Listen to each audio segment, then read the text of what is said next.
सर्वलोकानां दक्षिणामूर्तये नमः। श्रुतिस्मृतिपुराणानाम् आलयं करुणालयं नमामि भगवत्पादं शङ्करं लोकशङ्करम्। विदेहापदि कालोनी प्रपंच मुमुक्षु जनालागी अध्यात्म चर्चा करोनी बहुलोक जय मेळवीति। नमस्कार।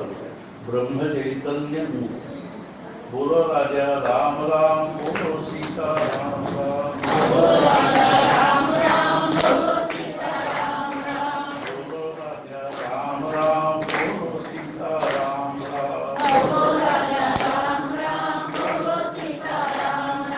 बोलो राजा राम राम, बोलो सीता राम राम, बोलो राजा राम राम, बोलो सीता राम राम, बोलो राजा राम राम, बोलो सीता राम राम, बोलो राजा राम राम, बोलो सीता राम राम, बोलो राजा राम राम, बोलो सीता राम राम, बोलो राजा राम राम, बोलो सीता राम राम, बोलो राजा राम राम, बोलो सीता राम राम, बोलो राजा राम राम, बोलो सीता राम राम, बोलो राजा राम राम, बोलो सीता राम राम, बोलो राजा राम राम, बोलो सीता राम राम, बोलो राजा राम राम, बोलो सीता राम राम, बोलो राजा राम राम, बोलो सीता राम राम, बोलो राजा राम राम, बोलो सीता राम राम। जानकी जीवन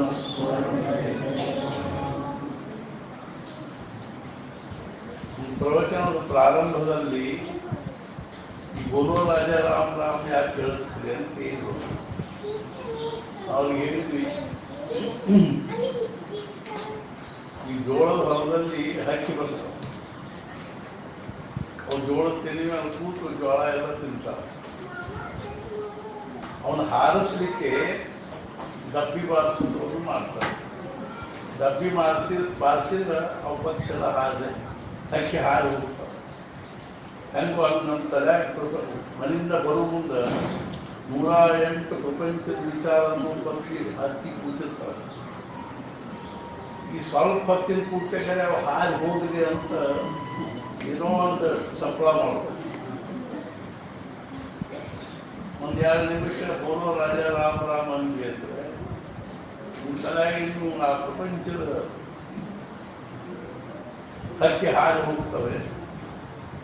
ಮನಸ್ಸು ಸ್ವಲ್ಪ ಇದ್ದಾಗ ಲಕ್ಷ್ಯ ಕೊಡಲಿಕ್ಕೆ ಯೋಗ್ಯ ಆಗ್ತದೆ ಅಂತ ಹೇಳಿದ್ರು ಅವರಿಗೆ. ಅವ್ರು ಹೇಳಿದ್ರು, ಓಯ್ ವಾಚುಳ ಆದ್ರಿಂದ ಜನ ಹೇಳಿಸ್ತಾರೆ.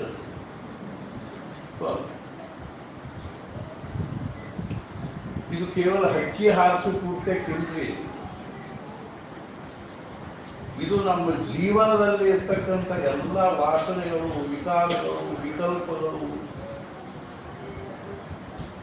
ಜನ್ಮ ಜನ್ಮಾಂತರದ ಅನೇಕ ಪಾಪಗಳು, ಇವುಗಳನ್ನೆಲ್ಲ ಹಾರಿಸೋ ಸಾಧನೆ ಬೋಲೋ ರಾಜ ರಾಮ. ನಾಮನಿ ಯಾವತಿ ಶಕ್ತಿ ಪಾಪನರ ಹರಣೆ ಹರೇ ತಾವತ್ ಕರ್ತುರ್ನ ಶಕ್ನೋತಿ ಪಾತಕಂ ಪಾತಕೀ ಜನ. ಎಂಥ ಮಹಾಪಾಪಿಯೋ ಅಷ್ಟು ಪಾಪವನ್ನು ಮಾಡಲಿಕ್ಕೆ ಶಕ್ತಿಲ್ಲ. ಎಷ್ಟು ಪಾಪವನ್ನು ಭಗವಂತನ ನಾಮದಿಂದ ಎಷ್ಟು ಪಾಪ ಹರಣ ಆಗ್ತದೋ ಅಷ್ಟು ಪಾಪವನ್ನು ನಾವು ಮಾಡಲಿಕ್ಕೆ ಶಕ್ತಿ.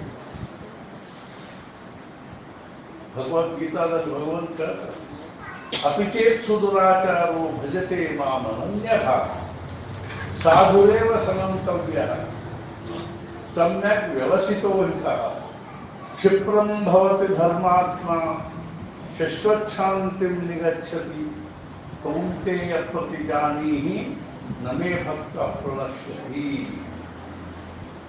ಅಪಿಚೇತ್ಸು ದುರಾಚಾರ. ನಾವು ಎಂಥ ದುರಾಚಾರಿಗಳೇ ಯಾಕಾಗಿಲ್ಲ. ಭಜತೆ ಮಾಮನನ್ಯಃ. ಅವನ ತಲೆಯಾಗಿ ಏನೋ ಒಂದು ವಿಚಾರ ಬಂತ್ರಿ, ಸುಮ್ಮನೆ ಬರುದು. ಅದಕ್ಕೆ 2 ಕಾರಣ. ಮೊದಲೇ ಕಾರಣ ಏನು ಅಂದ್ರೆ ಹಿಂದಿನ ಯಾವುದೋ ಜನ್ಮದ್ದೊಂದು ಸಂಸ್ಕಾರ ಏನದನೋ ಜಾಗೃತ. ಅವಾಗ ಒಮ್ಮೆಲೆ ಅವನಿಗೆ ಏನು ಅನಿಸ್ತದಂದ್ರೆ ಅವನು ದಿಶಾನ ಬರ್ತದೆ. ಅದು ಯಾವಾಗಾದ್ರೂ ಆಗ್ತದೆ, ಯಾವಾಗ ಆಗ್ತದೋ ಹೇಳಲಿಕ್ಕೆ ಬರಂಗಿಲ್ಲ. ಒಬ್ಬೊಬ್ಬರಿಗೆ ಬಹಳ ಸಣ್ಣ ವಯಸ್ಸಿನಾಗನ ಅವ್ರ ಮನೆ ಮಾರು ಪ್ರಪಂಚ ಹೆಂಡತಿ ಮಕ್ಕಳು ಹೆಂಡತಿ ಇದ್ದಿಲ್ಲ ಅಂದ್ರೆ ತಂದೆ ತಾಯಿ ಎಲ್ಲಾರನ್ನು ಬಿಟ್ಟು ಭಗವಂತನ ಸಾಕ್ಷಾತ್ಕಾರ ಆಗ್ಬೇಕು ಅಂತ ಮನೆ ಬಿಟ್ಟು ಹೋಗ್ತಾರೆ. ದೇಶ ಎಲ್ಲ ತಿರುಗ್ತಾರೆ, ತಮ್ಮ ಆಯುಷ್ಯವನ್ನೆಲ್ಲ ಅದರಾಗ ಹಾಕ್ತಾರೆ. ಇನ್ನು ಕೆಲವರಿಗೆ ನಡಕ್ ಯಾವಾಗಲೇ ಆಗ್ತದೆ. ಇನ್ನು ಕೆಲವರಿಗೆ ವಯಸ್ಸಾದ ಮೇಲೂ ಆಗ್ತದೆ. ಬಟ್ ಯಾವಾಗಲೇ ಆಗ್ಬೇಕು. ಜೀವನದ ದಿಶಾ ಏನದನ್ನು ಆಯುಷ್ಯ ತುಂಬಾ ಹೆಂಗ್ ಕಳೀತತಿ ಹಿಂಗ ಕಳೆಯೋದಕ್ಕಿಲ್ಲ. ನಮ್ಮ ಜೀವನದಲ್ಲಿ ಏನಾದ್ರೂ ಒಂದು ಕ್ರಾಂತಿ ಆಗ್ಬೇಕು, ಸಾಕಪ್ಪ ನಮ್ಗೆ. ಒಬ್ಬೊಬ್ಬರು ಮದುವೆ ಮಾಡ್ಕೊಂಡು 20 ವರ್ಷ ಆಗ್ತದೆ, 30 ವರ್ಷ ಆಗ್ತದೆ, 40 ವರ್ಷ ಆಗ್ತದೆ, 50 ವರ್ಷ ಆಗ್ತದೆ ಅಂತ ಹೇಳ್ತಾರೆ. ಸದಾ ಮುಂದೆ 50 ವರ್ಷ ಆಗ್ತದೆ, ಮುಂದೆ ಅಂದ್ರೆ ಮಕ್ಕಳು ಪ್ರಪಂಚ ಮನಿ ಮಾರು ಅದಾದ್ರೆ ಭಗವಂತ ನಿಮ್ಮ ಕಡೆಯಿಂದ ಬರ್ಸ್ಕೊಂಡು ಕಲಿಸೋಣ. ಕಾಯಿ ತನಕ ಅರ್ಚನ ಮಾಡಬೇಕು.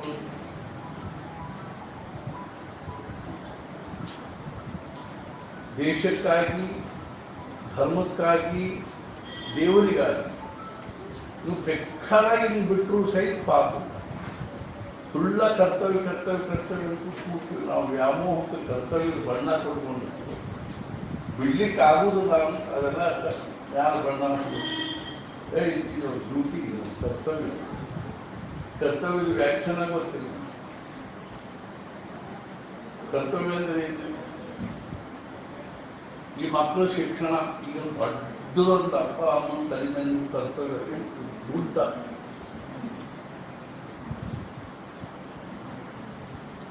ಏನ್ ಶಿಕ್ಷಣವು ಏನು, ಅದರೊಳಗಿಂದ ಏನ್ ಚಂದ ಆಗ್ತಾವು, ಏನ್ ಚಾಲ ಆಗ್ತಾವೆ. 4 ದುಡ್ಡು ಗಳಿಸಿ ಕರ್ಕೊಂಡು ದೊಡ್ಡದೊಂದು ಜನ್ಮ ಸಾರ್ಥಕ ಆಗ್ತವೆ. ರೋಟಿ ಕಪಡ ಮಕಾನ್ ಎಲ್ಲರೂ ಮಾಡುವುದು ಬಟ್ಟೆಗಾಗಿ, ಏನು ಬಟ್ಟೆಗಾಗಿ. ಇಲ್ಲಿ ಡಾಕ್ಟರ್ ಬಂದಿದ್ರು, ಅವ್ರಿಗೆ ಇದನ್ನ ಹೇಳಿದ್ದೆ. MBBS MD ಆಗಿ ದೊಡ್ಡದೊಂದು ಕ್ಲಿನಿಕ್ ಕಟ್ಟಿ ನಮ್ಮೂರ ರಚನೆ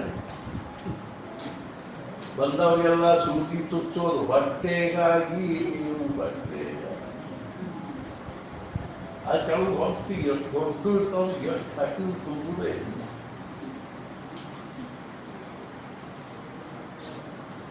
ದೊಡ್ಡದೊಂದು ಅಂಗಡಿ ಕಟ್ಟಿ ಇಟ್ಟು ಅದರ ತುಂಬಾ ತಿಂಡಿ ಇಟ್ಟು ಬಂದವರಿಗೆಲ್ಲ ಚಹಾ ಕುಡಿಸೋದು ಹೊಟ್ಟೆಗಾಗಿ.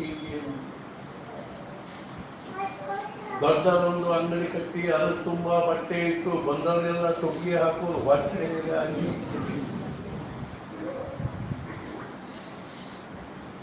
ಯಾರಿಗೆ ಏನದ ಉದ್ದೇಶ ಜೀವನ? ಆ ಮುಂಬೈದಾಗ ಇವು ಇರ್ತಾವ, ಏನು ಟ್ರೈನ್ ಇರ್ತಾವ, ಲೋಕಲ್ ಅಂತಾವ. ಅವು ಏನಂತಿರ್ತಾವ ಅಂದ್ರೆ ಕಶಾसाठी पोटासाठी, कशासाठी पोटासाठी, कशासाठी पोट, ಎದಕ್ಕಾಗಿ ಹೊಟ್ಟೆಗಾಗಿ, ಎದಕ್ಕಾಗಿ ಹೊಟ್ಟೆಗಾಗಿ. ಅರ್ಥಾತ್ ನಾ ಯಾಕೆ ಹೇಳಿಕತ್ತೀನಿ ಅಂದ್ರೆ ಜೀವನ ಮನುಷ್ಯ ಜನ್ಮ ಭಗವಂತ ಪಟ್ಟಿರೋದೇ ಪ್ರಪಂಚ ಮಾಡಲಿಕ್ಕಲ್ಲ. ಏನಾದರೂ ಭಗವಂತನ ಸಾಕ್ಷಾತ್ಕಾರ ಮಾಡಿಕೊಂಡು ಜನ್ಮ ಸಾರ್ಥಕ ಮಾಡಿಕೊಂಡು. ಆದ್ರೆ ನಮ್ಗೇನೋ ತಲೆಯಾಗಿ ವಿಚಾರ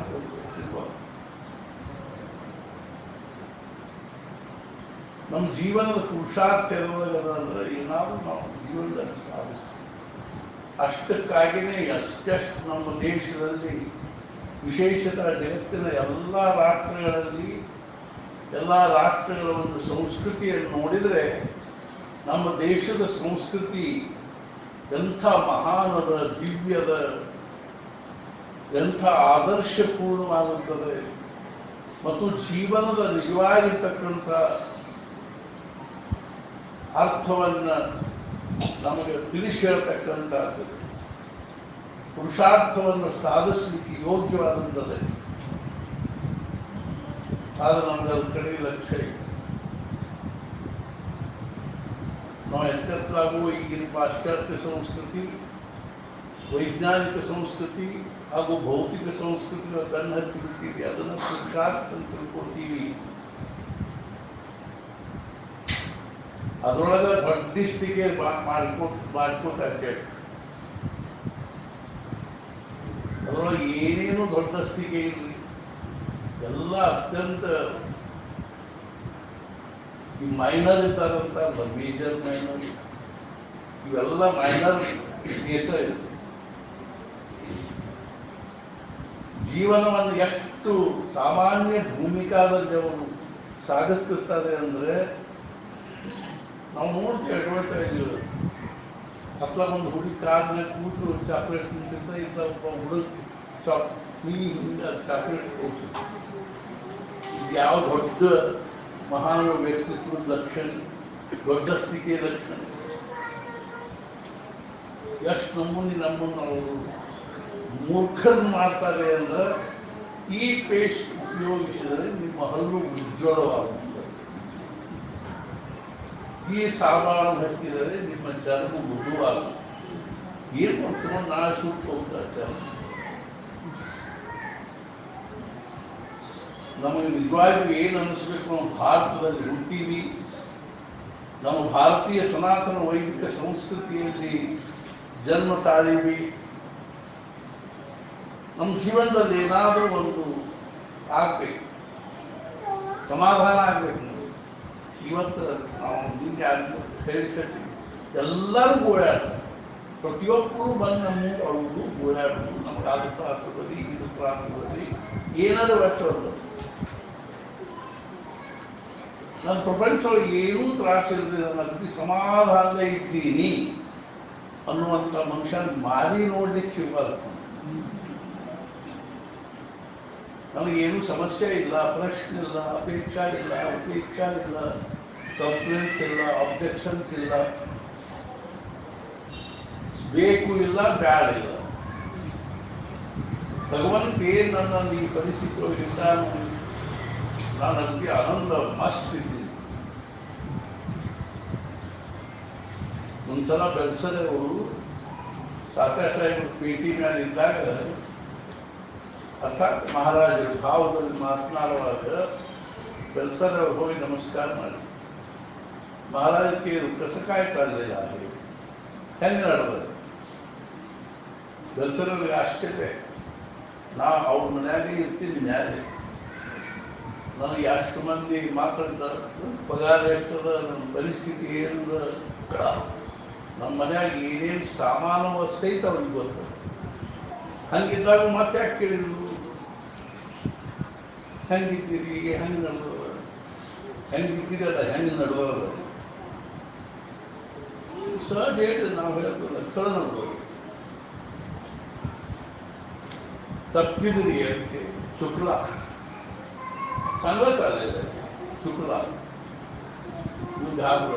ಹೆಂಗೆ ಹೇಳೋದು,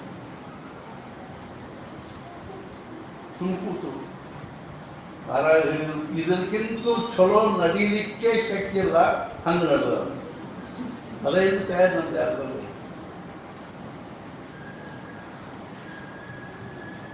ಇವತ್ತೇನು ಬಂದು 20 ಲಕ್ಷ ರೂಪಾಯಿ ಪ್ಯಾಕೇಜು, 30 ಲಕ್ಷ ರೂಪಾಯಿ ಪ್ಯಾಕೇಜು, ಸಮಾಧಾನದಲ್ಲಿ ಒಬ್ಬರಿಗೆ.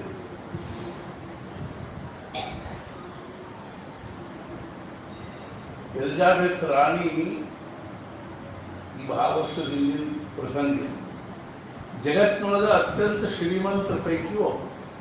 ಹೈದರಾಬಾದ್ ನಿಜಾಮ ಎಲಿಜಾಬೆತ್ ರಾಣಿ ಯಾರ್ಯಾರು ಹೆಸರು, ಬಟ್ಲೆ ಎಷ್ಟು ಎಣಿಸುವಷ್ಟು ಮಂದಿ ಪೈಕಿ ಒಬ್ಬ. ಆಕೆ ಪಾರ್ಲಿಮೆಂಟ್ಗೆ ಅಪ್ಲಿಕೇಶನ್ ಕೊಟ್ಟರು, ಅರ್ಜಿ ಬರಲಿ. ಏನಂತ ಅರ್ಜಿ ಬರೆದು, ನೀವು ಕೊಡ್ತಕ್ಕಂಥ ಕಾಂಪೆನ್ಸೇಷನ್ ನನಗೆ ಸಾಕಾಗುವುದಿಲ್ಲ, ಅದಕ್ಕೆ ಇನ್ನಷ್ಟು ಕಾಂಪೆನ್ಸೇಷನ್ ಹೆಚ್ಚಿಗೆ ಮಾಡಿ ಭಿಕಾರಿನೇ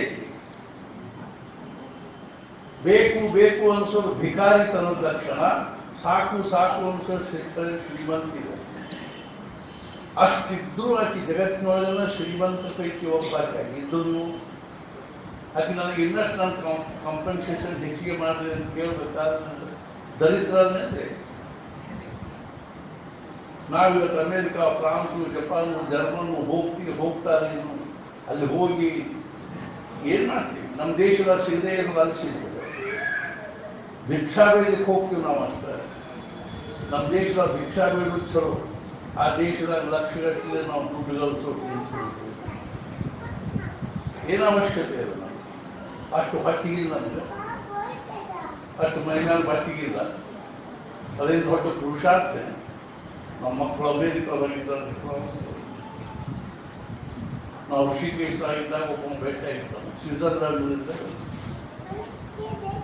ಯಾಕೆ ಎಲ್ಲಿಂದ ಬಂದಿ? ಸ್ವಿಸ್ನಿಂದ.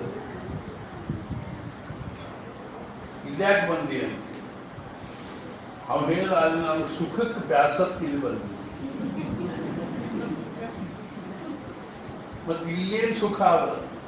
ಅವ್ನು ಹೇಳಿದ, ಇಲ್ಲಿಯೇ ಒಂದೊಂದು ಹವಾದ ಒಂದು ಹುಡುಕಿ ಒಳಗ ಆನಂದದ ಸಮಾಧಾನ ಅಧ್ಯಾತ್ಮ ತುಂಬೇದ. ನಮ್ಮ ಭಾರತದ ಮಣ್ಣಿನ ಕಣಕಣದೊಳಗೆ ಅಧ್ಯಾತ್ಮ, ಗಂಗಾ ಜಲದ ಒಂದೊಂದು ಹನಿ ನೀರಿನೊಳಗೆ ಅಧ್ಯಾತ್ಮ. ಅದು ಬರೀ ಶುಷ್ಕ 24 ರಸು ಅಲ್ಲಿ ತಲೆ ಒಂದು ಸಮ ತಲೆ ತಿರುಗ್ತಿರ್ತದೆ. ರಿವಾಲ್ವರ್ ಗಾಡಿ ಕೆಳಗೆ ಇಟ್ಕೊಳ್ಳೋದ್ರಲ್ಲಿ ನಿಂತಲ್ಲಿದೆ. ಪ್ರಪಂಚದೊಳಗೆ ಎಲ್ಲೂ ನಡೀಲಿಕ್ಕಿಲ್ಲ ಅಷ್ಟು ಅಪರಾಧಗಳು ಅಮೆರಿಕಾದಲ್ಲಿ. ನೈತಿಕವಾಗಿ, ಧಾರ್ಮಿಕವಾಗಿ, ರಾಜಕೀಯವಾಗಿ ನಮ್ಮ ದೇಶ ನಿಜವಾಗಿಯೂ ಧನ್ಯರಿ, ಭಾಗ್ಯವಂತ ದೇಶ. ಯಾಕೆ ಅಂದ್ರೆ ಈ ದೇಶದಲ್ಲೇ ಜೀವನದಲ್ಲಿ ನಿಜವಾದ ಸುಖ, ಶಾಂತಿ, ಸಮಾಧಾನ ಅಂತ ಅನ್ನೋದು ಅಂದ್ರೆ ಏನು ಅನ್ನೋದನ್ನು ತಿಳ್ಕೊಂಡಿದ್ದಾರೆ ನಮ್ಮ ಭಾರತದಲ್ಲಿ. ಪಾಲ್ ಬ್ರಂಟಿನ್ ಅಂತ ಒಬ್ಬ ಲಂಡನ್ನಿಂದ ಭಾರತಕ್ಕೆ ಬಂದು ಭಾರತದ ಎಲ್ಲ ಸಾಧು ಸತ್ಪುರುಷರನ್ನು ಭೇಟಿ ಹಾಕುತ್ತಾ ಮಾಡಿದ್ದಾರೆ. ಪ್ರಸಿದ್ಧ ಸಾಧು ಸತ್ಪುರುಷ. ನಮಗೆ ಮಕ್ಕಳು ಊರಾಗ ಪಕ್ಷಿಗಳು ಸತ್ಪುರುಷ ಇದ್ದಾರಪ್ಪ, ಹೋಗು ನಮಗೆ ಸೌಡಾಗುವುದಿಲ್ಲ, ಜಿಜ್ಞಾಸನೇ ಇಲ್ಲ ನಮಗೆ.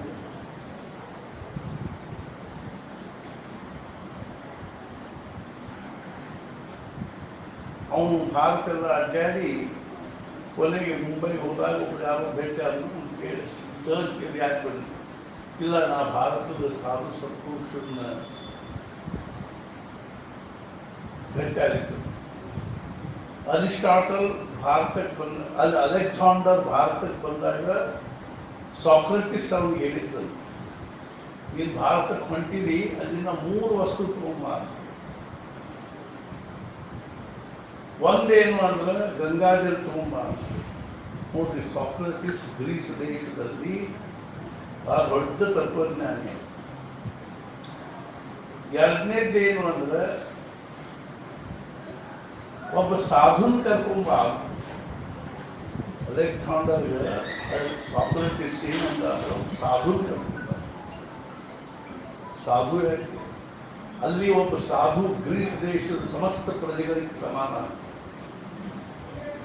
ಅಲ್ಲಿ ಒಬ್ಬ ಸಾಧು ಏನಿದ್ದಾನೋ ನಮ್ಮ ಗ್ರೀಸ್ ದೇಶದ ಸಂಪೂರ್ಣ ಪ್ರಜೆಗಳ ತುಲನೆಯಿಂದ ಅವರಿಗೆ ಮೀರಿದ್ದ. ಅಲೆಕ್ಸಾಂಡರ್ ಸಾಕಷ್ಟು ಮಂದಿ ಬೆಟ್ಟಾರ ಬಾ ಅಂತಾರೆ. ಅಥೆನ್ಸ್ನಲ್ಲಿ ಒಬ್ಬ ಸಾಧು ಇದ್ದ, ಅವನ ಹೆಸರು ಡಯೋಜಿನಸ್. ಸನ್ಯಾಸಿ ಪಂಥದವನು. ಅವನ ಕಡೆಗೆ 2 ವಸ್ತು ಇತ್ತು, ಒಂದು ಪರಟಿ, ಒಂದು ಲಂಗೋಟಿ. ಆ 2 ವಸ್ತು ಇಟ್ಟುಕೊಂಡು ಆಯುಷ್ಕಾಲತಕ್ಕಂಥ ಮಹಾತ್ಮನ ಹೆಸರು ಇವತ್ತು 2000 ವರ್ಷಗಳ ಹಿಂದ ನಾವು ಸತ್ಪುರುಷರ ಗುಂಪು ಹೋಗ್ತೇವೆ.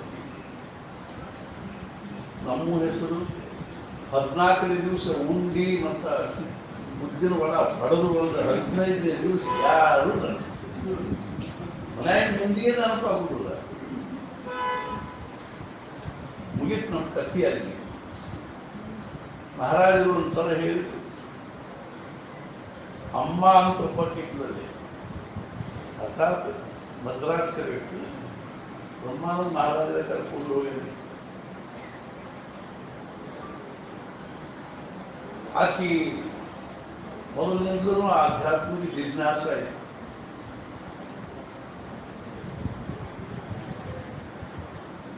ಕೊನೆಗೆ ಬ್ರಹ್ಮಾನಂದ ಮಹಾರಾಜನ ಭೇಟಿ ಆದಾಗ ಕರ್ಕೊಂಡು ಮದುವೆ ಆಗಿತ್ತು, ಗಂಡ ಹೆಂಡತಿ ಹೊಂದಿಲ್ಲ. ಅವಾಗ ಅವ್ರು ಕರ್ಕೊಂಡು ಹೋಗಿ ಮಹಾರಾಜರ ಹತ್ರ ಇದ್ದು, ಮಹಾರಾಜರ ಹತ್ರಕ್ಕೆ 12 ವರ್ಷ ಮೌನ ಇಟ್ಟುಕೊಂಡು 13 ಕೋಟಿ ರಾಮನಾಮ ಜಪ ಮಾಡಿ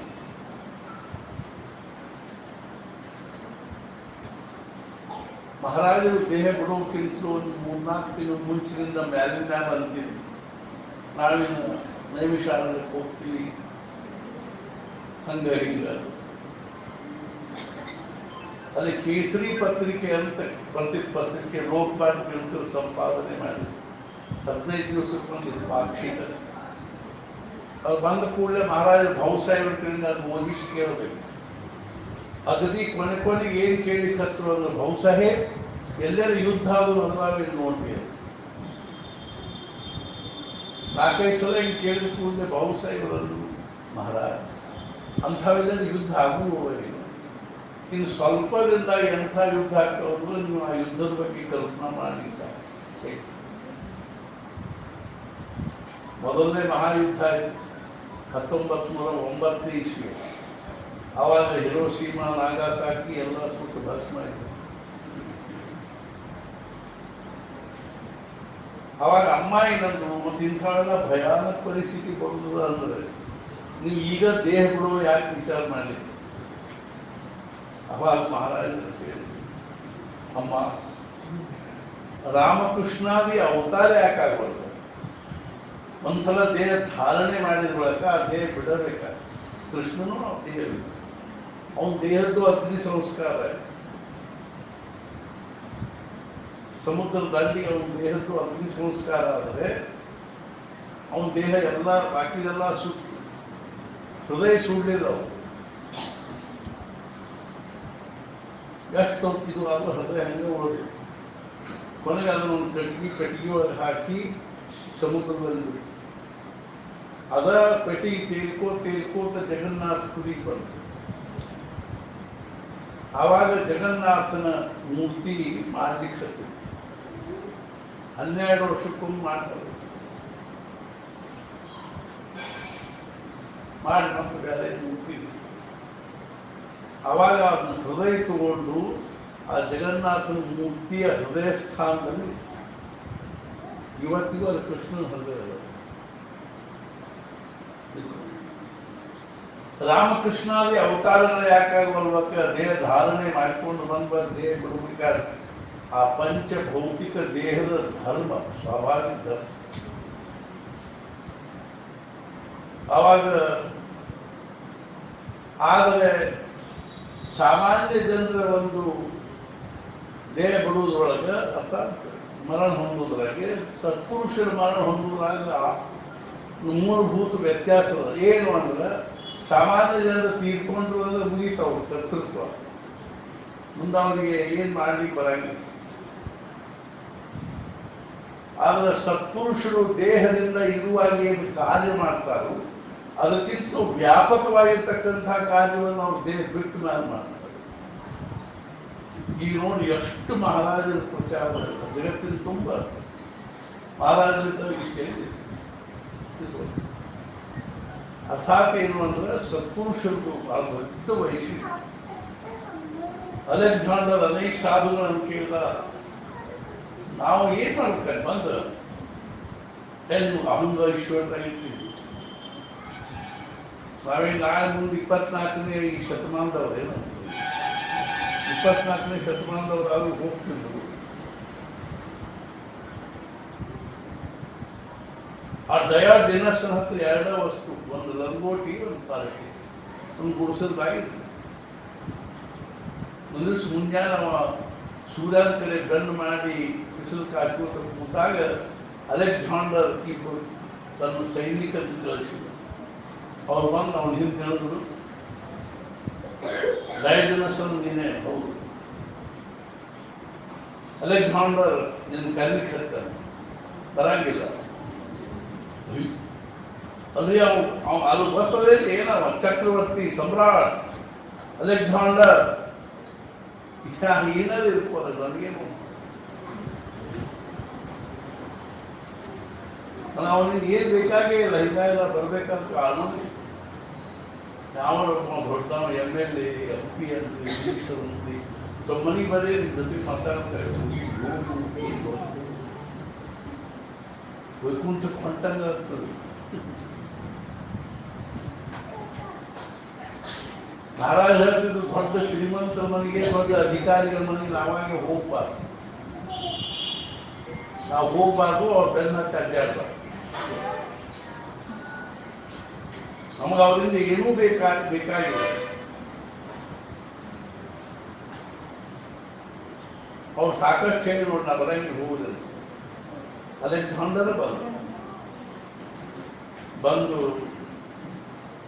ಅಲೆಕ್ಸಾಂಡರ್ ನಮಗೇನು, ನಾನು ಏನ್ ಬೇಕಾದ್ರೆ ಕೇಳ್ಕೊಡ್ತೀನಿ, ನನಗೇನು ಬೇಕಾಗೇ ಇಲ್ಲ, ಕೇಳುವುದಿಲ್ಲ. ಮಹಾರಾಜ ಹೇಳು, ಗೋಂದಾವಲೆ ರಾಮನ ಒಂದು ಬಹಳ ದೊಡ್ಡ ವೈಶಿಷ್ಟ್ಯ ಏನು ಅಂದ್ರೆ, ಅವನು ನಮ್ಮ ಮನುಷ್ಯನಾಗಿಂದ ಬೇಕು ಅನ್ನೋ ಭಾವನಾನ ತೆಗೆದುಬಿಡ್ತಾನೆ, ನಮ್ಮ ಮನುಷ್ಯನಾಗಿಂದ ಅಪೇಕ್ಷಾನ ತೆಗೆದು ಆಮೇಲೆ ಕೇಳು ಪ್ರಶ್ನೆ ಕೊಡು, ನನಗೇನ್ ಬೇಡ ಅಲ್ವ, ನಾನು ನಿನ್ಗೆ ಏನ್ ಏನ್ ಬೇಕಾಗಿದ್ರು ಅದೇನು ಬೇಕಾದ ಕಡೆಗೆ ಅವ್ನು ಬಹಳ ಆಗ್ರಹ ಮಾಡ್ತಿರ್ತಿದ್ರು. ಅವ್ನು ದಯಾಗಿನ ಕೇಳ್ತಾನೆ, ಹಂಗಲ್ಲ ಒಂದು ಕೆಲಸ, ನಾವು ಬಿಸಿಲು ಕಾಶು ನನ್ನ ಬೆನ್ನ ಮೇಲೆ ನೆರಳು ಬಿದ್ದದು, ಸ್ವಲ್ಪ ಅದು ಸರಿ. ಅಲೆಕ್ಸಾಂಡರ್ ಅವನಿಗೆ ಸೆಲ್ಯೂಟ್ ಹೊಡೆದು,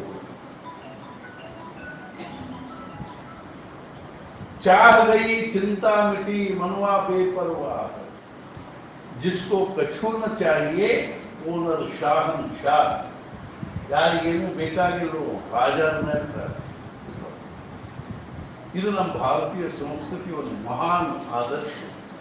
The man is richest whose pleasures are cheapest. ಯಾವ ಮನುಷ್ಯನಿಗೆ ಚಟ್ನಿ ಭಾಕರಿ ತಿಂದು ಚಾಪಿ ಮೇಲೆ ಗಡದ್ದನಿದ್ದದ್ದು ನೋಡುವಂತ ಶ್ರೀಮಂತ ಯಾರು ಅಲ್ಲ.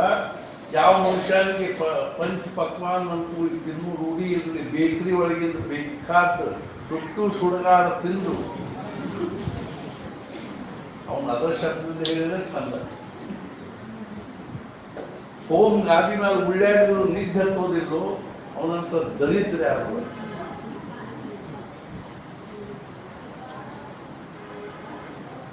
ನಮ್ಮ ಭಾರತೀಯ ಸನಾತನ ವೈದಿಕ ಸಂಸ್ಕೃತಿಯಲ್ಲಿ ಆಗಿ ಹೋಗಿರ್ತಕ್ಕಂಥ ಒಂದು ಆಧ್ಯಾತ್ಮಿಕ ಪರಂಪರೆ ಏನದು, ಆ ಪರಂಪರೆಯಲ್ಲಿ ಬಂದಿರತಕ್ಕಂಥ ಮಹಾನ್ ಸತ್ಪುರುಷರು ಬಹಳ ದೊಡ್ಡ ಆದರ್ಶ ಏನು ಅಂದ್ರೆ, ದೇ ಮೇಕ್ ಪಾವರ್ಟಿ ಫ್ಯಾಷನೇಬಲ್. ಅವ್ರ ಬಡತನವನ್ನು ಭೂಷಣ ಮಾಡಿಕೊಂಡು ನಾವು ಶ್ರೀಮಂತಿಕೆ ಬೆನ್ನು ಹಚ್ಚಿಬಿಟ್ಟು ಏನ್ ಗಳಿಸುದ ಏನ್ ಗಳಿಸ್ಬೇಕಂತ ಲಕ್ಷ್ಯ. ಕಬೀರ ಸಬ್ ಜಗ ನಿರ್ಧನ ಧನವಂತ ನೈ, ಧನವಂತ ಸೋ ಜಾನಿಯೇ ಜಾಕೆ ರಾಮ ನಾಮ. ಕೋಟಿಗಟ್ಟಲೆ ಗಳಿಸುವುದಿದ್ರ ದುಡ್ಡು ಗಳಿಸಿ ಏನ್ ನಮ್ಗೆ ಸಮಾಧಾನ ಆಗ್ಬಿಟ್ಟೆ, ಕೋಟಿಗಟ್ಟಲೆ ಗಳಿಸುವುದಿದ್ರ ಭಗವಂತ ನಾಮ ಗಳಿಸಿ. ಮಹಾರಾಜನೊಬ್ಬರು ಕೇಳಿ, ಮಹಾರಾಜ್ ನೀವು ದೇವ್ರು ನೋಡಿರೇನು? ಮಹಾರಾಜನ ನೋಡಿರಿ, ನಮಗೂ ತೋರಿಸ್ಬೇಕಾದ್ರೆ ಮಹಾರಾಜ ಏನಂದ್ರು, ನಮ್ಮ ಕಡೆ ದೇವ್ರು ನೋಡ್ಲಿಕ್ಕೆ ಒಂದು ಪ್ರಕಾರ ಚಶ್ಮಾ ಅವ, ನೀವು ಆ ಚಶ್ಮಾ ಹಾಕೊಡ್ರಿ ಅಂದ್ರೆ ನಿಮ್ಗೆ ದೇವರು ಕಾಣಿಸ್ತದೆ, ಅಂದ್ರೆ ಕೊಡ್ರಿ ನಮ್ಗೆ ಆ ಚಶ್ಮಾ. ಮಹಾರಾಜ ಅಂದ್ರು, ನೀವು ಅದ್ರ ಕಿಮ್ಮತ್ ಕೊಡ್ರಿ, ಅದನ್ನು ಕೊಡ್ರಿ. ಏನ್ ಕಿಮ್ಮತ್ ಹೇಳ್ರಿ? ಸದ್ಯ ಕೊಡ್ರಿ 3.5 ಕೋಟಿ ರಾಮನಾಮ ಜಪ.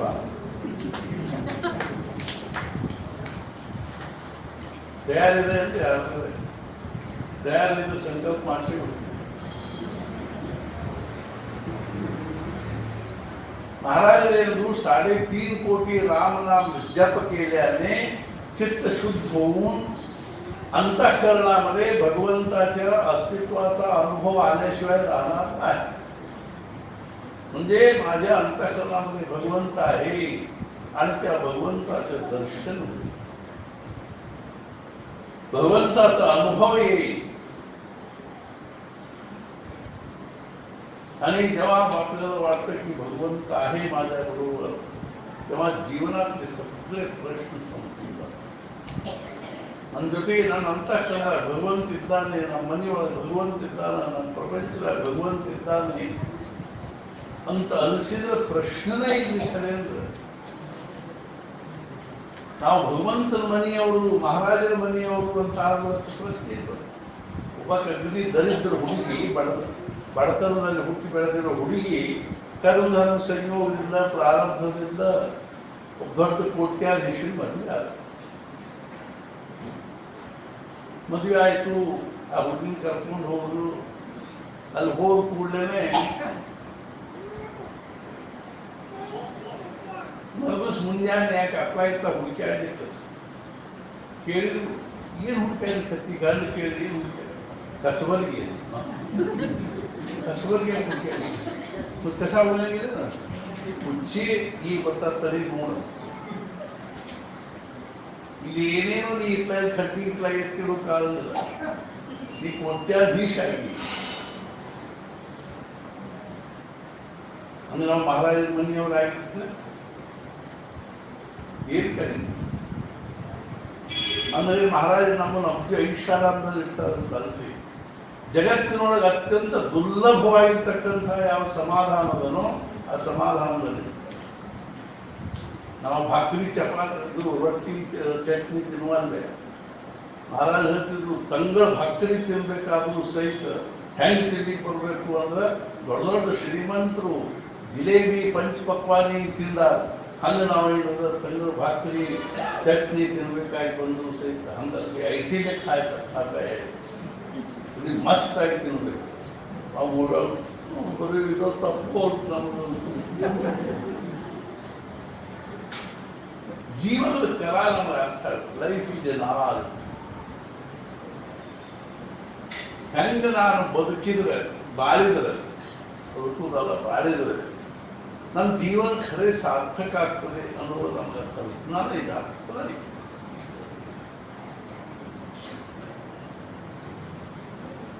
ಆ ಅರ್ಥ ಏನದನ್ನು ಹೊರಗಿನ ಪ್ರಪಂಚದೊಳಗೆ ಯಾರೂ ಹೇಳೋದು, ಅದನ್ನು ಸತ್ಪುರುಷರು ಮಾತ್ರ ಹೇಳೋದು.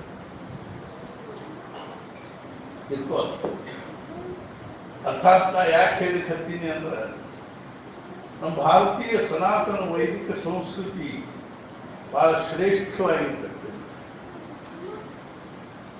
ಅಲೆಕ್ಸಾಂಡರ್ ಹೇಳಿದ್ರು, ಬಂಗಾಳಿಗಳು ಸಾಧುನ್ ಕರ್ಕೊಂಡು ಸಾಧು ಹೋಗಿಲ್ಲ. ಮೂರನೇದು ಏನಂತದೆ, ಒಂದು ತುಳಸಿ ಗಿಡ ತಗೊಂಬ ಅಂತ ಹೇಳಿ ನೋಡಿ. ಗಂಗಾ, ತುಳಸಿ, ಸಾಧು ಇವು ಮೂರು ನಮ್ಮ ಮನೆಯಾಗಿತ್ತು ಅಂದ್ರೆ ನಮ್ಮ ಮನೆ ಶುದ್ಧ ಪವಿತ್ರ ಮತ್ತು ಶಾಂತ.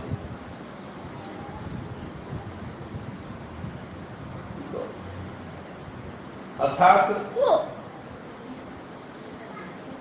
ಗ್ರೀಸ್ ದೇಶದಲ್ಲಿ ಸ್ವಲ್ಪ ಏನದ ಆಧ್ಯಾತ್ಮಿಕ ಸಂಸ್ಕೃತಿ. ಸಾಕ್ರಟಿಸ್, ಪ್ಲೇಟೋ ಮತ್ತು ಅರಿಸ್ಟಾಟಲ್ ಇವರು ಮೂರು ಮಂದಿ ಗುರು ಶಿಷ್ಯರು ಹೆಂಗಿದ್ರು ಅಂದ್ರೆ ನಮ್ಮ ಭಾರತದಲ್ಲಿ ಗೌಡಪಾದಾಚಾರ್ಯರು, ಗೋವಿಂದ ಭಗವತ್ಪಾದಾಚಾರ್ಯರು ಮತ್ತು ಶಂಕರ ಬಹಳ ದೊಡ್ಡ ಅವರು ತತ್ವಜ್ಞಾನಿ ಆಗಿರ್ತಾರೆ.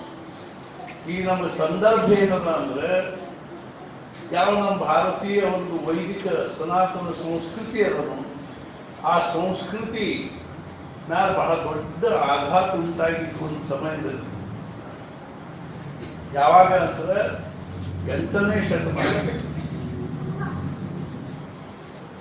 9ನೇ ಶತಮಾನದಲ್ಲಿ ನಮ್ಮ ಭಾರತೀಯ ಒಂದು ಸಂಸ್ಕೃತಿಯ ಮೇಲೆ, ವೈದಿಕ ಸಂಸ್ಕೃತಿಯ ಮೇಲೆ ಬಹಳ ದೊಡ್ಡ ಆಘಾತ ಆಗಿದೆ. ಯಾರಿಂದ ಅಂದ್ರೆ ಬೌದ್ಧರಿಂದ ಮತ್ತು ಜೈನರಿಂದ. ವಿಶೇಷವಾಗಿ ಬೌದ್ಧರ ಅರ್ಥಾತ್ ಏನು ಅಂದ್ರೆ ವಿಚಾರಗಳಿಂದ, ತತ್ವಜ್ಞಾನದಿಂದ ಅವರು ಸಂಪೂರ್ಣ ನಾಸ್ತಿಕವಾದವನ್ನ ಪ್ರಚಾರ ಮಾಡ್ತಾರೆ. ಮತ್ತು ಬಹಳಷ್ಟು ದೊಡ್ಡ ದೊಡ್ಡ ರಾಜಾಶ್ರಯಗಳ ಬೌದ್ಧರಿಗೆ ಸಿಕ್ಕಿದೆ. ಅವರು ಶಾಸ್ತ್ರಗಳನ್ನು ಬಹಳ ದೊಡ್ಡ ಪರಿಣತಿಯನ್ನು ಮಾಡಿದ್ರು. ನಾವೇನಂತೀವಿ ಅಂದ್ರೆ ನಮ್ಮ ಸಂಸ್ಕೃತಿಯ ದೃಷ್ಟಿಯಿಂದ ನಾವು ಆಸ್ತಿಕರು ಅಂತ ಯಾರು ಹೇಳ್ತೀವಿ ಅಂದ್ರೆ ಅಸ್ತಿ ಈಶ್ವರ, ಅಸ್ತಿ ವೇದ ಪ್ರಾಮಾಣ್ಯ, ಅಸ್ತಿ ಪುನರ್ಜನ್ಮ, ಅಸ್ತಿ ನಾಲ್ಕು ನರಕಶ್ಚ ಅಂತ ಯಾರಿಗೆ ಅನಿಸ್ತದನೋ ಅವ್ರ ಆಸ್ತಿ. ಮೊದಲಾಗಿ ಅಸ್ತಿ ಈಶ್ವರ, ಭಗವಂತಿದ್ದ. ಅಸ್ತಿ ವೇದ ಪ್ರಾಮಾಣ್ಯಂ, ವೇದಗಳಿಗೆ ಪ್ರಾಮಾಣ್ಯತೆ ಅದ, ವೇದಗಳು ಪ್ರಮಾಣ. ವೇದಗಳ ವಿಷಯದಲ್ಲಿ ನಮ್ದೇನಿಲ್ಲ ಅಂದ್ರೆ ಅಪ್ರಮಾಣತನ ಇಲ್ಲ ಅಂತ ಅನ್ನಿಸ್ಬೇಕು. ಆಮೇಲೆ ಅಸ್ತಿ ಪುನರ್ಜನ್ಮ, ಪೂರ್ವ ಜನ್ಮ ಪುನರ್ಜನ್ಮ ಅವ.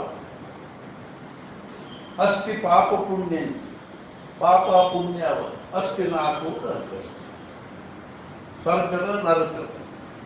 ಹಿಂಗೆ ಯಾರು ಒಪ್ಪಿಗೋತಾರು, ಹಂಗೆ ಯಾರು ಅನಿಸ್ತದನೋ, ಹಂಗೆ ಯಾರು ಅದಕ್ಕನುಸಾರವಾಗಿ ಪ್ರತಿಕ್ರಿಯೆ ಮಾಡ್ತಾರೋ, ಜೀವನ ಬಾಳ್ತಾರೋ ಅವ್ರ ಆಸ್ತಿ. ಅಸ್ತಿ ಈಶ್ವರ, ಭಗವಂತಿದ್ದಾನ ಅನ್ಬೇಕು, ಅವನ ಸ್ಥಾನಮಾನ ಬೇಕು ನಮ್ಮ ಜೀವನ. ಭಗವಂತಿದ್ದಾನೆ ಅಂದ್ರೆ ಅವು ಇದ್ದದ್ರಲ್ಲಿ ಏನಾದ್ರು ನಮ್ಗೆ ಫೀಲಿಂಗ್ ಬೇಕು. ಒಂಥರ ಗಂಡ ಹೆಂಡತಿ ಇಬ್ಬರು ಮಕ್ಕಳು ಗೋಂದಾವತಿಗೆ ಹೋಗಿದ್ರು. ಗೋಂದಾವತಿಗೆ ಹೋದಾಗ ಮಹಾರಾಜರು ನಮಸ್ಕಾರ ಮಾಡಿದ್ರು. ಮಹಾರಾಜ ಕೂತಿದ್ರು ಸಿಂಹಾಸನದಲ್ಲಿ, ನಮಸ್ಕಾರ ಮಾಡಿದ್ರು. ಗೋಂದಾವಲಿ ಒಂದು ಸಣ್ಣ ಹಳ್ಳಿ. ಆವಾಗಿನ ಪರಿಸ್ಥಿತಿ ಅಂತೂ ಬಹಳ ಬ್ಯಾಸಿತ್ತು. ಇವಾಗಿನ ಪರಿಸ್ಥಿತಿ ಒಳಗೆ ಜೀವನ ಬಾಳು ನಮ್ಮಂಥವ್ರಿಗೆ ಆಗಿನ ಪರಿಸ್ಥಿತಿ ಸಹನ ಆಗ್ತಿದ್ವಿ. ಹಂಗಿರ್ತದೆ. ನಾವು ಮೊದಲೇಕಲ್ಲಿ 74ನೇ ಇಸ್ವಿಗೆ ಹೋದಾಗೆಲ್ಲ ಎಲ್ಲ ಒಂದು ನಮೂನಿ ಸಣ್ಣ ಹಳ್ಳಿ, ಸಣ್ಣ ಸಣ್ಣ ಮೋಣಿ, ಲೈಟ್ ಇಲ್ಲ, ಇದು ಇಲ್ಲ. ಅವಾಗಿದ್ದು ಲೈಟ್ ಬಂದಿದ್ವು. ಬಹಳ ಅಡಚಣೆ, ಅನಾನುಕೂಲತೆ. ಅವಾಗ ಮಹಾರಾಜರಿಗೆ ನಮಸ್ಕಾರ ಮಾಡ್ಕೊಂಡು ಮಹಾರಾಜರು ಏನಂದ್ರು, ಎಲ್ಲಿಂದ ಬಂದಿದ್ರು? ಅವರಂದ್ರು ಕರಾಡದಿಂದ ಬಂದಿದ್ರು. ಮನೆಯೊಳಗೆ ಯಾರ್ಯಾರು ಇದ್ದಾರೆ? ನಾನು, ನನ್ನ ಹೀಗಿದ್ದಾರೆ, ಬಂದಬಿಟ್ಟಿವಿ. ಅಮ್ಮ ಅಪ್ಪ ಇದ್ದಾರೆ, ಇವೆರಡು ಮಕ್ಕಳು. ಮಹಾರಾಜರು ಅಂಕಿಂಗ್ ಕೋಣ ಆಗಿದೆ. ಮತ್ತೆ ಯಾರಿದ್ದಾರೆ? नहीं महाराज एवढे सांग, नाही आठवण करून सांग. ನನಗೆ ಮಾಡ್ಕೊಂಡು ಹೇಳ್ತೀವಿ. ಏನು ನನಗೆ ಮಾಡ್ಕೊಂಡಿದ್ದಾರೆ? ಅಪ್ಪ ಅಮ್ಮ ಇದ್ದಾರೆ, ನನಗೆ ಮಾಡ್ಕೊಂಡಿದ್ದಾರೆ. ಹೇಳ್ತಿದ್ದಾಳೆ, ನನಗೆ ಮಾಡ್ಕೊಂಡಿದ್ದಾರೆ. ಒಬ್ಬರು 50ನೇ ವರ್ಷದ ಆನಿವರ್ಸರಿ, ಮದುವೆ ಆಗಿ 50 ವರ್ಷ ಆಗಿತ್ತು. ಎಲ್ಲ ಕಾರ್ಯಕ್ರಮ ನಡೆದಿತ್ತು. ಹೆಣ್ಮಕ್ಳು ಬಂದವರೆಲ್ಲ ಅಡಿಗೆ ಮನೆಯಾಗ ಅವ್ರು ಹೇಗೆ ಕರ್ತಾರೆಲ್ಲ ತುಪ್ಪ ತುಪ್ಪು ಹಾಕು ಗಂಡು ಹೊರಗೆ ಕೂತಿದ್ರು. ಬಂದವರೆಲ್ಲ ಕೂಡಿಸಿಕೊಂಡು ಒಬ್ಬರು ಕೇಳಿದ್ರು, ಅದು ನಿಮ್ದು 50 ವರ್ಷದ ಅನುಭವ ಏನು? ಅವ್ರು ಹೇಳಿದ್ರು, ಈಗ ಹೆಂಗಿದ್ದಿ ನೋಡಿ, ಹಿಂಗ ಅಂದ್ರೆ ಹೆಂಗೆ? ಆಕೆ ಒಳಗಿದ್ದರೆ ನಾವು ಹೊರಗಿರ್ತೀವಿ, ನಾವು ಒಳಗೆ ಹೋದ್ರೆ ಆಯ್ತು ಹೊರಗೆ. ಹಿಂಗ 50 ವರ್ಷ ಅದು ಎಷ್ಟು ಚಲೋ ಮೊದಲನೇ ಇಲ್ಲ ಅನ್ಕೊಟ್ಟ. ಕರೀಲ್ಲ ನಿಮ್ಮ ಮನೆ ಅವ್ರು ಕರೀಲಿ, ಅವ್ನು ಕರೀಲಿ, ಡಾರ್ಲಿಂಗ್ ಅನ್ಕೋದು. ಯಾವ್ದು ಈ ಮದುವೆ 50 ವರ್ಷ ಎಷ್ಟು ಪ್ರೇಮ, ಎಷ್ಟು ಡಾರ್ಲಿಂಗ್ ಅನ್ಕೋದು. ಎಲ್ಲಿ ಪ್ರೇಮಿ ಹೆಸರು ನೆನಪಾಗುವಂತಾಗಿತ್ತು. ಕನಿಷ್ಠ 50 ವರ್ಷ ಆಗ್ಬೇಕಿದೆ.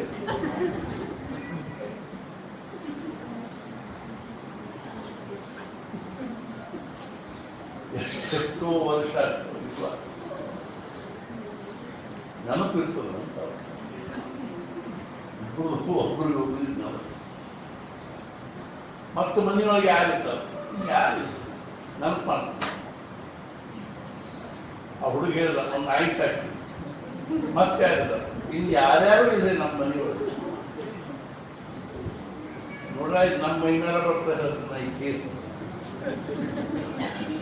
ಈ ಸಂದರ್ಭ ಏನಾದರೂ ನಮ್ಮ ಮೈ ಮೇಲೆ ಬರ್ತದೆ. ಹೆಂಗೆ ಹೇಳ್ತೀನಿ, ಮಹಾರಾಜರೇ ಏನಂದ್ರು, ನೀವು ಮುಂಜಾನೆ ಸಂಜೆನಾಗ ಯಾವ ದೇವರು ಪೂಜೆ ಮಾಡ್ತೀರಿ, ಆರತಿ ಮಾಡ್ತೀರಿ, ಏನೋ ಜೂಟಾರ ದಲ್ಲ ನೈವೇದ್ಯ ಕೊಡ್ತೀರಿ, ಆಮೇಲೆ ನೀವು ಏನಾದ್ರು ಹೊರಟು ಕೂಡ್ಬರ್ತಾರೆ ಭಗವಾನ್. ಆ ಭಗವಂತ ನಿಮ್ಮ ಮನೆಯಾಗ ಇದ್ದಾನೋ ಇಲ್ಲೋ? ಏನಾದ್ರು ಬಂತೀನಿ ಅನಿಸ್ತಾ ಇದ್ರು.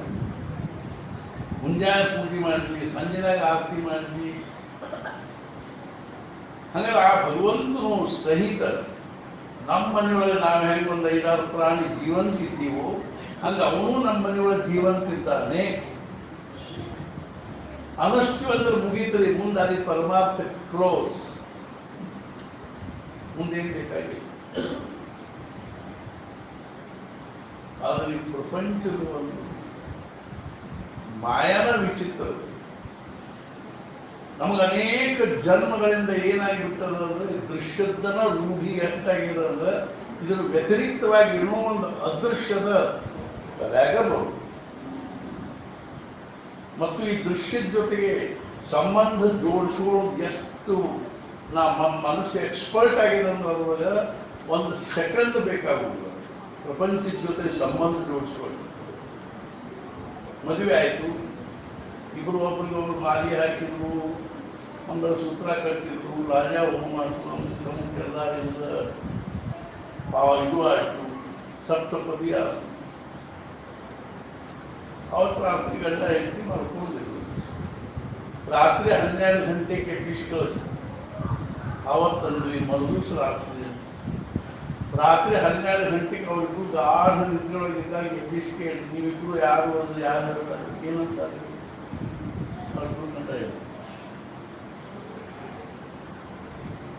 ನಾವು ಅನುಗ್ರಹ ತಗೊಂಡು ಎಷ್ಟು ವರ್ಷ? 20, 30, 40, 50, 5, 10. ನಮ್ಮ ರಾತ್ರಿ ಗಾಢ ನಿದ್ರೆಯೊಳಗಿಂದ ಎಬ್ಬಿಸಿ ನೀವು ಯಾರು ಅಂದ್ರೆ ನಾವು ಮಹಾರಾಜರ ಶಿಷ್ಯರಿ ಅಂತ ಹೇಳ್ಬಿಟ್ರೆ ಈ ಜಪ ಬೇಡ, ತಪ ಬೇಡ, ಉಪಾಸನೆ ಬೇಡ, ನಾಮಸ್ಮರಣೆ ಬೇಡ, ಧನ್ಯ. ಮಹಾರಾಜ ಒಳಗೆ ಇಳದೇ ಇಲ್ಲ. ರಾತ್ರಿ 3-4 ದಿವಸ ಆರ್ಡರ್ ಬಂದಿರ್ತದೆ, ನೀವು ಪ್ರೊಫೆಸರ್ ಆಗಿದೆ. ರಾತ್ರಿ 12 ಗಂಟೆಗೆ ಫೀಸ್ ಕೇಳಿ, ನೀವೇನಾಗಿರಿ? ಪ್ರೊಫೆಸರ್. ನಾವು ಅನುಗ್ರಹ ಮಹಾರಾಜರು. ನಾನು ಹಿಂದೆ ವಿನೋದವಾಗಿ ಹೇಳಿದೆ, 40 ವರ್ಷ ಆಯ್ತು ನನಗೆ. ನಾಳೆ ಜನವರಿ 26, 40 ಕಂಪ್ಲೀಟ್ ಆಗಿದೆ. ಈವರೆಗೂ ಸುಮಾರು 40 ಲಕ್ಷ, ಕನಿಷ್ಠ ಪಕ್ಷ 40 ಲಕ್ಷ ಜನ ಬಂದರು. ಅವರವ್ರನ್ನ ಹಿಡಿದ್ರು ಸಹಿತ ನನಗೆ ಇವತ್ತಿನ ತನಕ ಒಬ್ರು ಬಂದು ಎಲ್ಲರೂ ಬಂದವರೆಲ್ಲ ನಾವು ಹೆಂಡತಿ ತಮ್ಮದಿ, ಅವ್ರ ಹೆಂಡತಿ ಆಗ್ತೀವಿ, ನಾವು ಅವ್ರು ಆಗ್ತೀವಿ, ಅವ್ರ ಸೊಸೀದಿ, ಅವ್ರ ಮಗಾದಿ, ಅವ್ರ ಎಳೆಯಾದಿ ಅಂತ ಹೇಳ್ಯಾರೆ ಹೊರತು ನಾನು ಮಹಾರಾಜನ ಶಿಷ್ಯಾದಿ ಅಂತ ಒಬ್ರು ಹೇಳಿ. ಮತ್ತು ಇವತ್ತಿನ ತನಕ ಒಬ್ಬರು ತಂದೆ ತಾಯಿ ತಮ್ಮ ಮಕ್ಕಳ ಜೊತೆ ಕರ್ಕೊಂಡ್ಬಂದು ಆ ಮಕ್ಕಳ ಬೆನ್ನ ಮೇಲೆ ತಲೆ ಮೇಲೆ ಕೈ ಆಡಿಸ್ಕೋತೆ ಹೆಂಗ ನನ್ನ ಮಗಾದಿ MBBS ಆದ್ರಿ ಅಂತ ಹೆಂಗೆ ಹೇಳ್ತಾರೆ ಅವ್ರಿಗೆ ಸಂದಂಗೆ, ಹಂಗೆ ನನ್ನ ಮಗಾದಿ ದಿನ 5,000 ಜಪ ಮಾಡ್ತಾನ್ರಿ ಅಂತ ಬೆನ್ನ ಮೇಲೆ ಕೈ ಆಡಿಸಿ ಒಬ್ಬರು ಮಹಾರಾಜರ ಎದಕ್ಕೆ ಕೂಡ್ಕೊಂಡು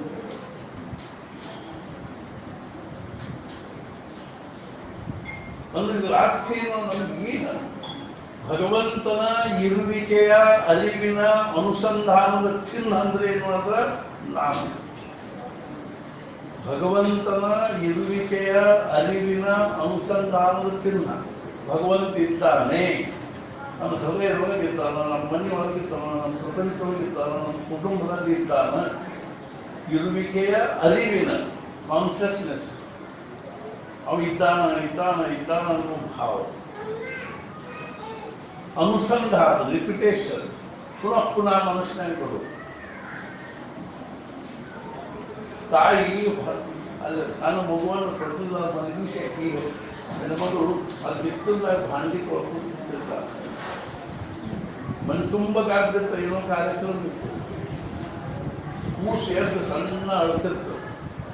ತಾಯಿ ಪಟ್ನ ಕೊಟ್ಬಿಟ್ಟು ಬಂದು ಕೂಸು ಎದ್ದ ತಂದು ಅಕ್ಕಿ ಕಲ್ಯಾಣ ಬರೀ ಅದು ಕೂಸು ಎದ್ದದು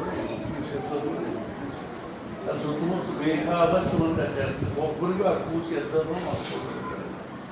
ಇದಕ್ಕೆ ಅನುಸಂಧಾನ. ಇನ್ನು ಹಲ್ಲಾಗಿ ಏನೋ ಸಿಗ್ತದೆ, ಬರೀ ನಾಲ್ಗೆ ಅಷ್ಟಾಗಿ ಹೋಗ್ತಿರ್ತದೆ ನಾವು. ನಮಗದು ಭಾಳ ಅನುಭವ ಯಾಕಂದ್ರೆ ನಮ್ಮ ಹಲ್ಲಿನ ನನಗೆ ಸಂಧಿ ಭಾಳ ಹಿಂಗಾಗಿ ಬರೇ ನಾಲ್ಗೆ ಅಲ್ಲಿನ ಸಿಕ್ಕದನ್ನು ತಕ್ಕೊಂಡು ಹೇಳ್ತಾರೆ. ಇದಕ್ಕಂತ ಅನುಸಂಧಾನ.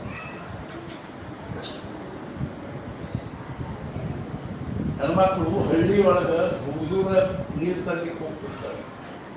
ಹರ್ಲಾಂಗಷ್ಟೇ 3-4 ಮಂದಿ ಹೆಣ್ಮಕ್ಳು ಕೂಡ ಹೋಗ್ತಾರೆ. ಅವರು ಕೊಡದ ಮೇಲೆ ಕೊಡ ಇಟ್ಕೊಂಡ್ಬಂದು ಬಿಂದಿಗೆ ಇಟ್ಕೊಂಡ್ಬಂದಿರ್ತಾರೆ. ಬಗಲಾಗ ಒಂದು ಕೊಡ ಇಟ್ಟು ಕಕ್ಕೂದಿನಿಂದ ಆಗಿರ್ತಾರೆ, ಅದನ್ನು ಹೋಗ್ತಿರ್ತಾರೆ. ಮಕ್ಕಳ ಹೆಣ್ಮಕ್ಳ ಜೊತೆ ಮಾತಾಡ್ಕೊತ ನಕ್ಕೋತ್ ಕಲ್ಕೋತ್ ಬರ್ತಿರ್ತಾರೆ. ಮನೆಯೊಳಗೆ ಒಲಿ ಮೇಲೆ ಅನ್ನಕ್ಕೆ ಇಟ್ಟಿರ್ತಾರೆ. ದೊಡ್ಡದಾಗ ಕೂಸಿನ ಮಲ್ಸಿ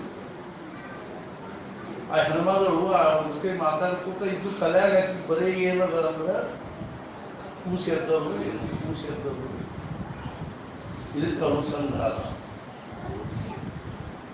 ಪ್ರಪಂಚ ಚೂಚಾರ ಕೆಲಸದೊಳಗೆ ನಮ್ಗೆ ರಾಮು ಮಹಾರಾಜರು ಎಲ್ಲ ಹೋಗೇ ಬಿಡ್ತಾರೆ.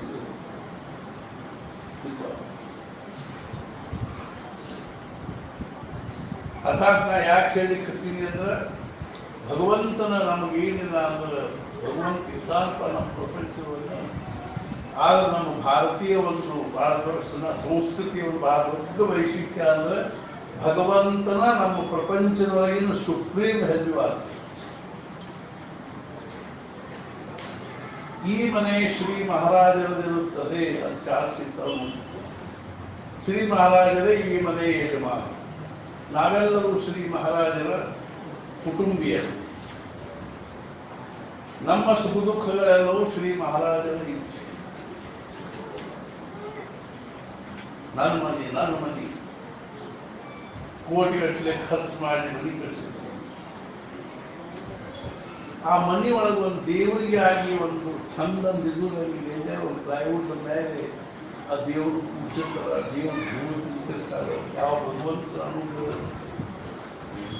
ಆದ್ರೆ ನಮ್ಮ ಸಂಸ್ಕೃತಿಯ ಒಂದು ಪರಮೋಚ್ಚ ಮೌಲ್ಯ ಇರುವಂದ್ರೆ ನಾವು ಮನುಷ್ಯ ಜನ್ಮ ಹಾನಿ ಮಾಡುವುದು ಹೇಳಿ ಉಚ್ಚಪ್ಪಗಳಿದ ಮಾನವ ಜನ್ಮಗಳು. ಇಂಥ ಶ್ರೇಷ್ಠವಾದ ಮನುಷ್ಯ ಜನ್ಮವನ್ನು ಪಡ್ಕೊಂಡು ನಾವು 24 ತಾಸು ದೇವೋಪಾಸನೆ ಅಂತೂ ಇದೇ ಇಲ್ಲ, ದೇಹೋಪಾಸನೆ ಮಾಡ್ತೀವಿ. ಬರೀ ದೇಹದ ಉಪಾಸನೆ. ಇದನ್ನ ತೊಳೆದು ಇದನ್ನ ತಿಕ್ಕುದು, ಇದಕ್ಕ ಒರೆಸೋದು, ಇದಕ್ಕ ತೊಡ್ಸೋದು, ಇದಕ್ಕ ಉಡಿಸೋದು, ಇದಕ್ಕ ಪೌಡರು, ಇದಕ್ಕ ಸ್ನೋ, ಇದದ ಡೌಲ್ ಬರೀ ಮುಂಜಾನೆ ಯಾವ ಕ್ಷಣಕ್ಕೆ ಏನು ಎಲ್ಲ ಉಲ್ಟಾ ಬೀಳ್ತದೋ ಹೇಳಿ ಆಯುಷ್ಯದ್ದು ಭರವಸೆ ಇಲ್ಲ. ಆದಷ್ಟು ತೀವ್ರವಾಗಿ ಕೃತಾರ್ಥರಾಗಲಿಕ್ಕೆ ಪ್ರಯತ್ನ ಮಾಡಿ. ಪಾರಮಾರ್ಥಕ್ಕೆ ಮೊದಲು ಸಾಧನ ಸತ್ಸಂಗತಿ. ಸಾಧು ಸಂಗತಿಯಿಂದ ಎಷ್ಟೋ ಜನರು ಪಾರಾಗಿ. ಈ ಒಂದು ನಮ್ಮ ಸಂಸ್ಕೃತಿಯಲ್ಲಿ ಆ ಬೌದ್ಧರ ಒಂದು ಅರ್ಥಾತ್ ಏನು ಆಘಾತದಿಂದ ನಮ್ಮ ಭಾರತೀಯ ಸಂಸ್ಕೃತಿ ತತ್ತರಿಸಿ ಹೋಗ್ತದೆ ಅನ್ನುವಂಥ ಸಂದರ್ಭದಲ್ಲಿ ಭಗವದ್ಗೀತಾದಲ್ಲಿ ಹೆಂಗೆ ಭಗವಂತ ಹೇಳಿದ ಯದಾ ಯದಾ ಧರ್ಮಸ್ಯ ಗ್ಲಾನಿರ್ಭವತಿ ಭಾರತ ಅಭ್ಯುತ್ಥಾನಮಧರ್ಮಸ್ಯ ತದಾತ್ಮಾನಂ ಸೃಜಾತ್. ಯಾವಾಗ ನಮ್ಮ ಹಿಂದೂ ಧರ್ಮ ಸನಾತನ ವೈದಿಕ ಸದ್ಧರ್ಮಕ್ಕೆ ಆಘಾತ ಉಂಟಾಗ್ತದನೋ ಆವಾಗ ನಾನು ಆ ಪರಿಸ್ಥಿತಿಗೆ ಅನುಸಾರವಾಗಿ ಯಾವ ಭಾವದಲ್ಲಿ ಅವತಾರ ಮಾಡಬೇಕು ಆ ಭಾವದಲ್ಲಿ ಅವತಾರ ಮಾಡಿರ್ತೀನಿ ಅಂತ ಹೆಂಗೆ ಹೇಳ್ತಾರೆ. ಅದಕ್ಕನುಸಾರವಾಗಿ ಈ ಸಾಧು ಸತ್ಪುರುಷರ ಅವತಾರ ಆಗೋದೇ ಅದು. ಅರ್ಥಾತ್ ಏನು ಅಂದಿದ್ರು ಯಾವುದು ಬಡಿದಿರಲಿಲ್ಲ ಆಗಿದ್ದ ಭಗವಂತನ ಅವತಾರ. ಈ ಅವತಾರಗಳಿಗೆ ನಮಗೆ ಆಗಿರಬೇಕಾಗುತ್ತಿಲ್ಲ. ಜ್ಞಾನನೇ ಜ್ಞಾನ, ಭಕ್ತಿ, ಧರ್ಮ, ಯೋಗ, ವೈರಾಗ್ಯ ಅವರಾಯಿತು. ಅಂಥ ಒಂದು ಸಂದರ್ಭ ನಮ್ಮ ದೇಶದಲ್ಲಿ ಒದಗಿ ಬಂದಾಗ ಸಾಕ್ಷಾತ್ ಪರಶಿವರ ಅವತಾರ ಯಾವ ಭಾವದಲ್ಲಿ ಅಂದರೆ ಶಂಕರಾಚಾರ್ಯ. ಕೇರಳದಲ್ಲಿ ಕಾಲಟಿ ಅನ್ನುವಂಥ ಒಂದು ಊರಿನಲ್ಲಿ ಅತಿ ಸಣ್ಣ ಹಳ್ಳಿ, ಶಿವಗುರು ಮತ್ತು ಆರ್ಯಾಂಬ ಅನ್ನುವಂಥ ಒಂದು ಪವಿತ್ರವಾಗಿರುವ ಕುಟುಂಬದ ದಂಪತಿಗಳ ಉದರದಿಂದ ಶಂಕರಾಚಾರ್ಯರ ಅವತಾರ ಆಯಿತು. ಅದೇನು ಸಾಮಾನ್ಯ ಅವತಾರ ಇತ್ತು. ವಿವೇಕಾನಂದ ಒಂದು ಕಡೆ ಹೇಳಿದ ಶಂಕರಾಚಾರ್ಯರು ಅಂದರೆ ಒಂದು 100 ಬರ್ನಾರ್ಡ್ ಶಾ, 100 ಅರಿಸ್ಟಾಟಲ್, 100 ಸಾಕ್ರೆಟಿಸ್, 100 ಶೇಕ್ಸ್ಪಿಯರ್ನ ಸೇರಿಸಿದ್ರು ಒಂದು ಶಂಕರಾಚಾರ್ಯ ಆಗುತ್ತಿಲ್ಲ. ಇಂಥ ಅದ್ಭುತವಾಗಿರ್ತಕ್ಕಂಥ ಅವತಾರ ಹುಟ್ಟಿದ ಕೂಡಲೇ ತಮ್ಮ ಜೀವನದ ಧ್ಯೇಯ ಏನು, ಲಕ್ಷ್ಯ ಏನು, ಪುರುಷಾರ್ಥ ಏನು ಅನ್ನೋದ್ರ ಕಡೆಗೆ ಗಮನ ಕೊಟ್ಟುಕೊಂಡು ಆ ಸಣ್ಣ ವಯಸ್ಸಿನಲ್ಲಿ ಅವರು ಅನೇಕ ಅಧ್ಯಯನವನ್ನು ಶುರು ಮಾಡಿದರು. ಸಂಸ್ಕೃತ ಆದರೂ, ಆಮೇಲೆ ಸಾಹಿತ್ಯ, ಕಾವ್ಯ, ಸಾಹಿತ್ಯ ಇತ್ಯಾದಿಗಳನ್ನೆಲ್ಲ ಓದಿ ಶಾಸ್ತ್ರಗಳನ್ನು ಓದಿಕೊಟ್ಟು ವಯಸ್ಸಿನ 6ನೇ ವರ್ಷಕ್ಕೆ ಮುಂದೆ ಆಯಿತು, ಉಪನಯನ ಆಯಿತು. ಆಮೇಲೆ ಶಿವಗುರು ಅವರು ತೀರ್ಕೊಂಡು ಆದ್ಯಾಂಬ ಆಯಿತು. ಅರ್ಥಾತ್ ಮುಂದೆ ವೇದಾಧ್ಯಯನ ಮಾಡಿದ್ರು. ಅವ್ರಿಗೆ ವೇದಾಧ್ಯಯನ ಮಾಡಲಿಕ್ಕೆ 4 ವರ್ಷ ಬೇಕಾಗ್ತದೆ. ಒಂದ್ಸಲ ಓದ್ಬಿಟ್ಟು ಮುಗಿದು. ಕೆಲವರು ಹೆಂಗೆ ಓದ್ತಾರಂದ್ರೆ ಶಬ್ದಗಟ್ಟಲೆ ಓದ್ತಾರೆ, ಕೆಲವರು ಪ್ಯಾರಾಗಟ್ಟಲೆ, ಸೆಂಟೆನ್ಸ್ ಗಟ್ಟಲೆ ಓದ್ತಾರೆ, ಕೆಲವರು ಪ್ಯಾರಾಗಟ್ಟಲೆ ಓದ್ತಾರೆ, ಕೆಲವರು ಪೇಜ್ ಗಟ್ಟಲೆ ಓದ್ತಾರೆ, ಕೆಲವರು ಚಾಪ್ಟರ್ ಗಟ್ಟಲೆ ಓದ್ತಾರೆ. ಆ ಚಾಪ್ಟರ್ದು 1-2 ಸಾಲು ಓದಿ ಕೂಡ ಆ ಚಾಪ್ಟರ್ದಾಗ ಏನಾರ ಗೊತ್ತಾಗಿದೆ. ನಾವು ಒಂದೊಂದು ಶಬ್ದ ಓದ್ಬೋದು ಹೋದಾಗ ವಾಕ್ಯ ತಿಳಿತದೆ. ಹಂಗೆ ಶಂಕರಾಚಾರ್ಯ ಒಂದ್ಸಲ ತಿರುಗಿ ಹಾಕಿಬಿಟ್ರೆ ಅದು 8 ವರ್ಷ ಆದವು. ಆವಾಗ ಒಬ್ಬ ಕೇರಳದ ರಾಜ ಒಂದು ಸಂಸ್ಕೃತದ ನಾಟಕ ಬರಲಿಲ್ಲ. ಅವನೇನ್ ಮಾಡಿದ ಅಂದ್ರೆ ಶಂಕರಾಚಾರ್ಯ ಕಡೆ ಕೊಟ್ಟು ಕಳಿಸಿದ. ಅವಾಗ ಇನ್ನೂ ಶಂಕರ ಇದೆ.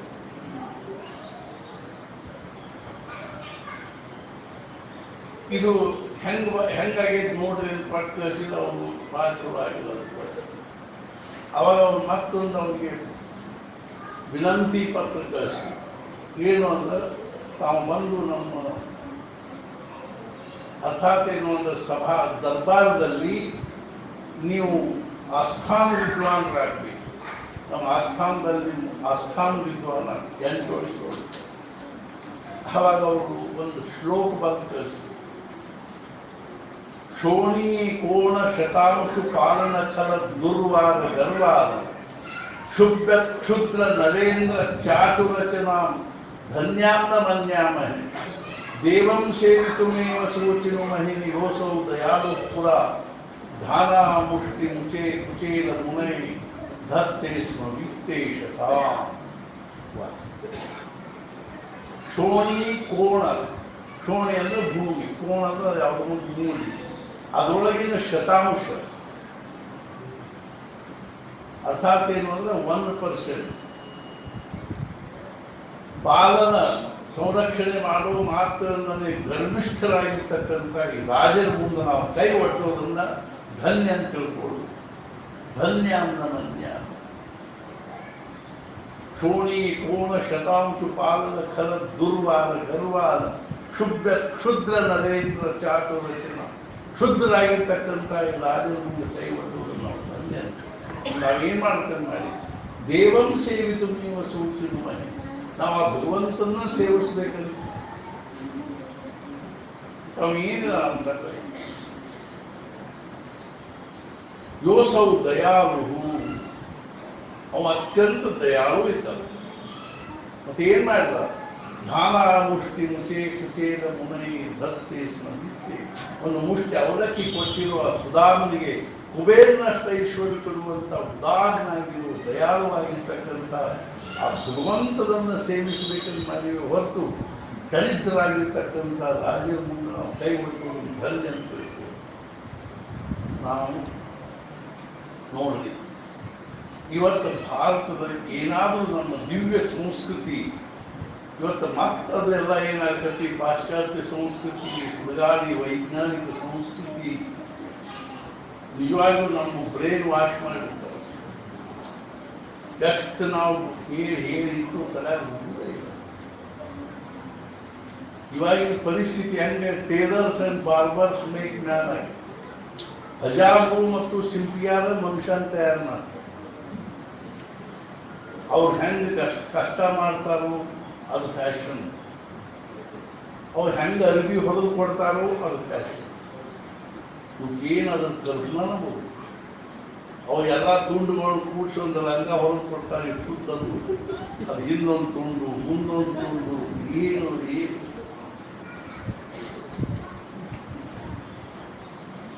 ನಮಗೆ ಆಶ್ಚರ್ಯಕ್ಕೆ ಅವರು ಹೆಂಗೆ ಅಸಹ್ಯ ಅನಿಸ್ಬೋದು. ಕೂದಲ ಮಾಡ್ತಾರೆ, ಸುತ್ತು ಬಿಟ್ಟು ಹಿಂಗನ್ನ ಕಟ್ಟಿ ಅದು ಏನು ಫ್ಯಾಷನ್, ಏನು ಎಲ್ಲಿಂದ ಬಂತು ಅದು. ಆ ಹಜಾಮರ ಅಂಗಡಿ ಮುಂದೆ ಇಷ್ಟು ದೊಡ್ಡ ದೊಡ್ಡ ಫೋಟೋ ಹಾಕಿರ್ತಾರೆ. ನಾವು ಪುಣೆಗೆ ಹೋದಾಗ ಅಲ್ಲೇ ಮುಂದೆ ಹಜಾಮರ ಅಂಗಡಿ ಇತ್ತು. ನಾವು ಹೇಗೆ ಹೇಳ್ಕೊಂಡಿದ್ದಿಲ್ಲ ಅಲ್ಲಿ. ದಿವಸ ಮುಂಜಾನೆ ಹೊರಗೆ ಹೊಂಟಿದ್ದೆ, ಅವನು ಬಾಲ ತೆಗೆದಿದ್ದಾಗ ಈಗ ಒಳಗೆ ಹೋದೆ. ನಾವಂತ ಸ್ವಲ್ಪ ಕಸ ತೆಗೆದ್ರೆ ಆಮೇಲೆ ಕೂಡಾಕ್ರೆ ನಾಳೆ ಮಾಡ್ಕೊಳ್ಳಿ ಬಂದಿಲ್ಲ. ಹಂಗೆ ನೋಡಿ ಬಂದ್ರಿ ಏನೇನು ಮಾಡ್ತೀವಿ. 108 ಎಣ್ಣೆನು ಅವೇನು ಇವೇನು ಹಗ್ಗು ಹುಗ್ಗಂತ ಉಳಿ ಹೆಚ್ಚೆಚ್ಚಿ ಜಾಸ್ತಿ ಮಾಡ್ತಾರೆ. ಒಂದು ದಿವಸ ನಮ್ಗೆ ಯಾರೋ ಮೊಬೈಲ್ನ ತೋರಿಸಿ ನೋಡಿ ಹೇಗೆ ಉಳಿ ಹೆಚ್ಚೆಚ್ಚಿ ನಾನು ಈ ಹರಿಯಾದ ಆಮೇಲೆ ಎಲ್ಲ ಅಡ್ಡಾಡಿ ನೋಡಿದೆ. ಮತ್ತು ನೀನು ಎಂಥ ಹಜಾಮ್ತೀವಿ, ನಾರ್ಮಲ್ ಮಾಡ್ತೀವಿ, ಸ್ಪೆಷಲ್ ನಾರ್ಮಲ್ಗೆ ಎಷ್ಟು ಅಂತೀವಿ. ಅವ 50 ರೂಪಾಯಿ, ಅದಕ್ಕಿಂತಲೂ 150 ತನಕ ಮಾಡ್ತೀವಿ. ಮತ್ತು ಅದಕ್ಕಿಂತ ಸ್ಪೆಷಲ್ ಮಾಡಿ 1000 ತನಕ ಅವಲ್ಲಿ ಮತ್ತೆ ಅದು 2 ದಿನದಾಗ ಮತ್ತೆ ಅವ್ರು ಕೂತ್ಕೊಂಡು ಮತ್ತೆ ಒಂದು ಘೋಷಣೆ. ಒಬ್ಬೊಬ್ಬರಂತೂ ಇದೇನು ಚಿತ್ರನ ತೆಗೆದಿರ್ತಾರೆ. ಒಬ್ಬರೊಂದು ಮೊಬೈಲ್ನಾಗ ತೋರಿಸಿದ್ರು ಆ ಮಾರಿ ಚಿತ್ರ ತೆಗೆದ, ಈ ಮಾರ್ಕನೋ ಈ ಮಾರ್ಕ ಹೆಣ್ಣು ಹಂಗ ಗಂಡು ಹಂಗ, ಅವ್ರು ಏನು ಕೂದ ಏನು. ಅದೆಲ್ಲ ಹುಡುಗಿಯರ ಫೋಟೋ, ನಮ್ಮ ಹೆಣ್ಮಕ್ಳ ಫೋಟೋ ತೋರಿಸ್ತಾರೆ. ಈ ಹುಡುಗಿ ನಮ್ಮ ಹುಡುಗನಿಗೆ ನಾನು ಇಕ್ಕಿ ಕೂದಲ ಜೊತೆಗೆ ಮದುವೆ, ಇಕ್ಕಿ ಜೊತೆಗೆ ಮದುವೆ, ಅಕ್ಕಿ ಕೂದಲ ಹಿಂಗೆ ಬಿಟ್ಕೊಂಡು ನಾನು ನಿಂದ ಮಾಡ್ಲಿಕ್ಕಂತಿಲ್ಲ, ಅಸಹ್ಯ ಅಂತ ಹೇಳ್ತದೆ.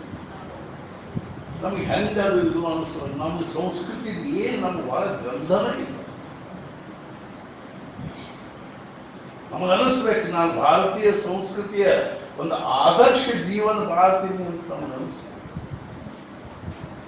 ನಮ್ಗೆ ಅಭಿಮಾನ ಅನಿಸ್ಬೇಕು. ನನ್ನ ಸಂಸ್ಕೃತಿ, ನಮ್ಮ ದೇಶ, ನಮ್ಮ ಧರ್ಮ, ನಮ್ಮ ಪರಂಪರೆ, ನಮ್ಮ ಸಂಪ್ರದಾಯ, ಇವುಗಳು ನಮ್ಗೆ ಅಭಿಮಾನ ಅನಿಸ್ಬೇಕು. ನಾವು ಸುಮ್ಮನೆ ಸಾಯಿಗಳ ಜೊತೆ ಏನೇನು ಹಾಕೊಂಡು ಅಡ್ಡಾಡಿ ಏನು ದೊಡ್ಡ ಏನು ಭ್ರಮಿಷ್ಠ ಆಗಿ ಸೆಲ್ಫ್ ರಿಪ್ರೊನೈಸೇಷನ್ ಆಗಿ ಆತ್ಮ ಸಮೂಹ ಆಗಿ ದೇವರಲ್ಲಿ ಶ್ರದ್ಧಾ ಇಲ್ಲ, ಧರ್ಮದಲ್ಲಿ ಶ್ರದ್ಧಾ ಇಲ್ಲ, ಅರ್ಥಾತ್ ಭಕ್ತಿಯೊಳ ಶ್ರದ್ಧಾ ಇಲ್ಲ, ಪೂರ್ವ ಜನ್ಮದಲ್ಲಿ ಶ್ರದ್ಧಾ ಇಲ್ಲ, ಪುನರ್ಜನ್ಮದಲ್ಲಿ ಶ್ರದ್ಧಾ ಇಲ್ಲ, ಪಾಪದಲ್ಲಿ ಶ್ರದ್ಧಾ ಇಲ್ಲ, ಪುಣ್ಯದಲ್ಲಿ ಶ್ರದ್ಧಾ ಇಲ್ಲ. ಎಲ್ಲರೊಳಗೆ ಇವತ್ತು ಒಂದರೊಳಗೆ ಎಲ್ಲಾದ್ರೂ ಶ್ರದ್ಧಾ. ಎಲ್ಲರೊಳಗ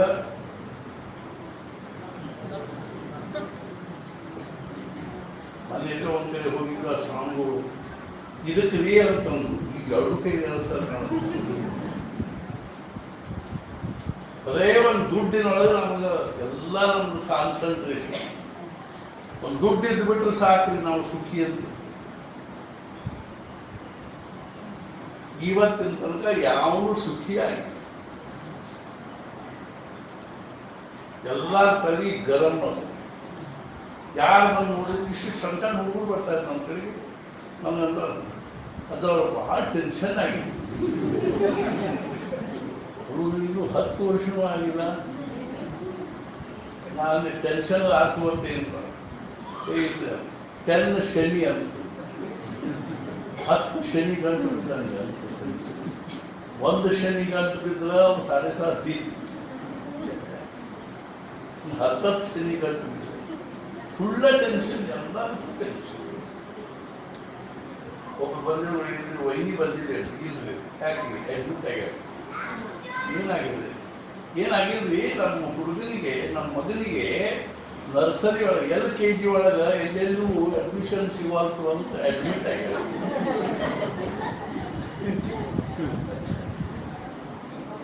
ನಾವು ಪ್ರಿನ್ಸಿಪಾಲ್ ಮನೆಗೆ ಹೋಗಿದ್ವಿ, ಅವ್ರ ಹೈಸ್ಕೂಲ್ ಪ್ರಿನ್ಸಿಪಾಲ್. ಅವರಲ್ಲಿ ಒಬ್ರು ಬಂದಿದ್ರು ಅವ್ರಿಗೆ. ಅವ್ರದ್ದು ಮಾತುಕತೆ ನಾನು, ಇವ್ರೇನಾದ್ರು ನಾವು ಎಷ್ಟಕ್ಕೆ ಹೆಸರಕ್ಕೆ ಹೋಗ್ಬೇಕಾದ್ರೆ ನಮ್ಮ ಡೊನೇಷನ್ ಎಷ್ಟು 50,000 ರೂಪಾಯಿ. ಅವ್ರನ್ನ ಹೆಸರಕ್ಕೆ ಅಡ್ಮಿಷನ್ ಫೀನ ನನಗೆ ಇವಾಗ ಬರ್ತಿಲ್ಲ, ಡೊನೇಷನ್ ಇಲ್ಲದೆ ಕನಿಷ್ಠ ಆಗ್ತದೆ. ಅದಕ್ಕೆ ಅವ್ರೇನಾದ್ರು ಹಂಗಾರು ಕೆಲಸ ಮಾಡಿ ಕೇಳಿ ಸಾಲದ ಕೇಳ್ತೀರಿ. ನಿಮ್ಮ ಹೈಸ್ಕೂಲಿಗೆ ಸಾಕಷ್ಟು ದೊಡ್ಡ ಗ್ರೌಂಡ್, ಒಂದು ಹೆಲಿಕಾಪ್ಟರ್ ಕೊಡಿಸ್ಕೊಡ್ತೀನಂತೆ, ಆರಾಮ್ ಹೋಗಿ ಬಂದು ಬರ್ತದೆ. ನಾವು ಸಣ್ಣವ್ರದಾಗ 7ನೇ ತನಕ ಫೀನೇ ಇಲ್ಲ.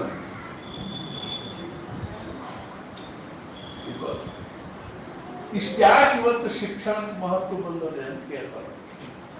ಅದಕ್ಕೆ ಒಂದು ಕಾರಣ ಏನು ಅಂದ್ರೆ, ಇವತ್ತು ಇಡೀ ಪ್ರಪಂಚದಲ್ಲಿ ಮೆಂಟ್ಯಾಲಿಟಿ ಏನಾಗಿದೆ ಅಂದ್ರೆ, ವಸ್ತುಗಳೇ ನಮ್ಮ ಸುಖದ ಸಾಧನೆ ಅಂತ. ಅದಾಗ ವಸ್ತು ತಂತಂದು ಮಾಲ್ನಾಗಿಂದ ಎದರಿಂದ ತಂತಂದು ತುಂಬಿಟ್ಟುಕೊಂಡು ದೊಡ್ಡದೊಂದು ತಮ್ಮದೊಂದು ದೊಡ್ಡಸ್ತಿಕೆಯ ಲಕ್ಷಣ. ಸುಖಿ ಅಂತ ತಿಳ್ಕೊಂಡ್ಬಿಟ್ವಿ ನಾವು. ಮನೆ ತುಂಬ ಸಾಮಾನು ತುಂಬಿಟ್ಕೊಂಡು ಸುಖದ. ಆದ್ರೆ ನಾನು ಹೇಳ್ತಿರ್ತೀನಿ, ಯಾರ ಮನೆಯೊಳಗೆ ಸುಖಾನುಕೂಲತೆಯ ಸಾಮಗ್ರಿಗಳು ಹೆಚ್ಚಿಗೆ ಇರ್ತಾವೋ ಆ ಮನೆಯೊಳಗೆ ಇರೋರು ಅಷ್ಟು ದುಃಖಿ ಇರ್ತಾರೆ. ಯಾರ ಮನೆಯೊಳಗೆ ಸುಖಾನುಕೂಲತೆಯ ಸಾಮಗ್ರಿಗಳು ಕಡಿಮೆ ಇರ್ತಾವೋ ಆ ಮನೆಯೊಳಗೆ ಇರೋರು ಅಷ್ಟು ಸುಖಿ ಇರ್ತಾರೆ. ನಾವು ಸಣ್ಣವ್ರದ ನಮ್ದಾಗ ಕುರ್ಚಿನೂ ಇರ್ತಿದ್ದಿಲ್ಲ, ಟೇಬಲ್ ಅಂತೂ ಪ್ರಶ್ನೆ ಇಲ್ಲ. ಬಂದವ್ರು ಸಹಿತ ಕೂಡೋದು ಒಂದು ಚಾಪಿ ಮೇಲೆ, ನಾವು ಕೂಡೋದು ಚಾಪಿ ಮೇಲೆ, ಮತ್ತು ಮಲ್ಕೊಳ್ಳೋ ಕೆಳಗೆ ನೆಲನ ಗುಡಾದ ಮೇಲೆ. ನಮಗಾಗಿದೆ 73 ವರ್ಷ ಕಳೆದಿವಿ ನಾವು. ಏನು ನಮಗೆ ನುಕ್ಸಾನ ಆಗಿದೆ? ನಮ್ಮ ಜೀವನದಲ್ಲಿ ಏನಾದರೂ ಒಂದು ಆಗಿದೆ. ಶಂಕರಾಚಾರ್ಯ ಬರೆದ ಕಳಿಸಿದ್ದಿಂದ ನೋಡಿದ ಕೂಡ ರಾಜ ಏನಾದ್ರು ಬಂದು ಸಾಷ್ಟಾಂಗ ನಮಸ್ಕಾರ ಆಯಿತು. ಧನ್ಯಿದ್ದೀವಿ. ನಮ್ಮ ತಾಯಿ ಜೊತೆಗೆ ಒಂದು ಪೂರ್ಣಾ ನದಿ ಅಂತ ಅಲ್ಲಿ ಕಾಲಟಿ ಮುಂದೆ, ಅರ್ಥಾತ್ ತಮ್ಮ ತಾಯಿ ಜೊತೆ ನದಿಗೆ ಹೋದಾಗ ಶಂಕರಾಚಾರ್ಯರು ಸ್ನಾನ ಮಾಡಿದ್ರು. ಆವಾಗ ಒಂದು ಮೊಸಳೆ ಬಂದು ಅವ್ರ ಕಾಲು ಹಿಡಿದು ಕೂಡ, ಅಮ್ಮ ನನ್ನ ಮೊಸಳೆ ಕಾಲು ಹಿಡಿದು ಎಳ್ಕೊಂಡು ಹೊಳ್ತದೆ. ಆದ್ರೆ ಈ ಒಂದು ದುರ್ಮರಣದಿಂದ ನಾನು ಉಳಿಬೇಕು ಅನ್ನೋ ಒಂದು ಉಪಾಯವೇ ಏನು ಅಂದ್ರೆ, ನಾನು ಸನ್ಯಾಸ ತಗೊಳ್ತೀನಿ ಪರವಾನಗಿ ಕೊಟ್ಟರೆ ನಾನು ಉಳಿತೀನಿ, ಅದು ಹೋಗ್ತೀನಿ. ಮಹಾರಾಜ ಹೇಳ್ತೀನಿ, ದುರ್ಮರಣದಿಂದ ಉಳಿಬೇಕಾದ 3 ಸಾಧನೆ. ಒಂದೇನು ಅಂದ್ರೆ, ಆ ಸಾಯೋರ ಮ್ಯಾಲ ಒಂದು ಸಣ್ಣ ಕೂಸನ್ನು ಹಿಂಗೆ ನಿವಾರಿಸಿ ಇದನ್ನ ಮಾಡಿದ್ರೆ ಕೂಸು ಸಾಯ್ತದ, ಇವರು ಉಳಿತಾರೆ. ಅದನ್ನ ಯಾರೂ ಮಾಡ್ಬೋದು. ಎರಡನೇದ್ದೇನು ಅಂದ್ರೆ, ಅವರಿಗಾಗಿ ಒಬ್ಬರು ಸಾಯ್ಲಿಕ್ಕೆ ತಯಾರಾಗಿ, ಅದು ಯಾರು ಮಾಡ್ಬೋದು. ಹೊಂಟವ್ರು ಹೋಗ್ಬಂದು ಬಿಡ್ರಿ, ಮೇಲೆ ನಮ್ಮನ್ನೇ ಕಳಿಸ್ತೀರಿ ಅಂತ ಮಹಾರಾಜನ ಸಭೆಗೆ ಯಾರು ತಯಾರಾಗ್ತದೆ. ಮೂರನೇದ್ದೇನು ಅಂದ್ರೆ, ಅವ್ರದ್ದು ಅಂತೇನೋ ಅದೆಲ್ಲ ದಾನ. ಅರ್ಥಾತ್ ಸನ್ಯಾಸ ತಗೊಂಡಂಗೆ. ಇನ್ನು ಆ ಸನ್ಯಾಸ ತಗೊಳಕ್ಕೆ ನೀವು ಒಪ್ಪಿಗೆ ಕೊಟ್ಟರೆ ವರ್ಷ ಕೈ ಬಿಡು, ಕಾಲು ಬಿಡು, ಆಯ್ತು ಎತ್ತಾಗ ನೀವು ಬದುಕಿದ್ರು ಸಾಕು ಮತ್ತು ತಾಸು ಮತ್ತು ಅವ್ರು ಅವ್ನು ಹೇಳಿ ಖಾಲಿ ಮಾಡೋಣ. ನಾ ಎಲ್ಲೇ ಇದ್ದು ನಿನ್ನ ಕೊನೆ ಸಮಯದಲ್ಲಿ ಬರ್ತೀನಿ ಮತ್ತು ನಾನು ಆ ಸಂದರ್ಭದಲ್ಲಿ ನಾನು ನಿನ್ನ ಸೇವಾ ಮಾಡಿ ಆಯ್ತು ಹೋಗ್ಬಾರ್ದು ಅಂದು ಶಂಕರಾಚಾರ್ಯ ಅಲ್ಲಿಂದ ಹೊರಟು ಸಂಚಾರ ಮಾಡ್ಕೋತ ಓಂಕಾರೇಶ್ವರದಲ್ಲಿ ಆ ಓಂಕಾರೇಶ್ವರ ದೇವಸ್ಥಾನ ಹಿಂದೆ ಒಂದು ಗುಹಾ, ನಾವು ಅದರಲ್ಲಿ ಹೋಗಿ ಜಪಾನ್ ಮಾಡಿದ್ವಿ, ನೋಡಿದ್ವಿ. ಅಲ್ಲಿ ಒಬ್ಬರು ಬಹಳ ದೊಡ್ಡ ಸತ್ಪುರುಷರವರ ಹೆಸರೇನು ಗೋವಿಂದ ಭಗವತ್ಪಾದಾಚಾರ್ಯ. ಶಂಕರಾಚಾರ್ಯರಿಗೆ ಹೋದ ನರ್ಮದಾ ನದಿ ತುಂಬ ಹರಿದು ಅವರು ಗುಹಾರವರೆಗೂ ಬಂದಿತ್ತು. ಅದು ಶಂಕರಾಚಾರ್ಯ ತಮ್ಮ ಕಮಂಡಲು ಆ ಗುಹಾರ ಬಾಗಿಲಿಗೆ ಕೂಡ ನರ್ಮದಾ ನದಿ ಎಲ್ಲ ಅದರೊಳಗೆ ಹೋಗ್ತದೆ, ನೀರು ಇಳಿದು ಬಿಟ್ಟು ಆಮೇಲೆ ದರ್ಶನ ಮುಂದೆ ಅಲ್ಲೇ ಒಂದು 3-4 ವರ್ಷಗಳವರೆಗೆ ಇದ್ದು ಗುರುಗಳ ಸೇವಾನು ಮಾಡಿದ್ರು, ಸಾಧನೆಯೂ ಮಾಡಿದ್ರು, ಅಧ್ಯಯನ ಮಾಡಿದ್ರು. ಅವಾಗ ಅವರು ಗೋವಿಂದ ಭಗವತ್ಪಾದಾಚಾರ್ಯ ಹೇಳಿ ನೀನೀಗ ಎಲ್ಲ ವ್ಯಕ್ತಿಗೂ ಯೋಗ್ಯ ಅಂತ. ಅವರು ಅವತ್ತು ಸನ್ಯಾಸ ತಗೊಂಡದಕ್ಕೆ ಮತ್ತೆ 8 ವರ್ಷ ಶಿವಗುರು ಮತ್ತು ಆರ್ಯಾಂಬ ತಪಶ್ಚರ್ಯ ಮಾಡಿದಾಗ ಸಾಕ್ಷಾತ್ ಈಶ್ವರ ಪ್ರಗಟಾಗಿ ಹೇಳಿದ. ಅರ್ಥಾತ್ ಏನು ಅಂದ್ರೆ ಸುಜ್ಞಾನಿಯಾಗಿರ್ತಕ್ಕಂಥ ಸರ್ವಜ್ಞನಾಗಿರ್ತಕ್ಕಂಥ 8 ವರ್ಷದ ಮಗ ಬೇಕು, ಅಜ್ಞಾನಿಯಾಗಿರ್ತಕ್ಕಂಥ ಒಂದು 100 ವರ್ಷದ ಮಗ ಬೇಕು. 3 ವರ್ಷ ತಗೊಂಡು ಏನ್ ಮಾಡಿ ಅಜ್ಞಾನಿಯಾಗಿದ್ದರೆ 8 ವರ್ಷದ ಮಗ ಸರ್ವಜ್ಞ ಆಗಿದ್ರಿ ಅಷ್ಟ ವರ್ಷ. ಈಗೇನಾಯ್ತು 8 ವರ್ಷ ಪೂರ್ಣ ಆಗ್ತಾರೆ. ಆವಾಗ 8 ವರ್ಷ ಮುಗೀತು. ಅವಾಗ ಅವ್ರು ಏನು ಸನ್ಯಾಸ ತಗೊಂಡ್ರು ಮತ್ತೆ 8 ವರ್ಷ ಅವ್ರಿಗೆ ಆಯುಷ್ಯ.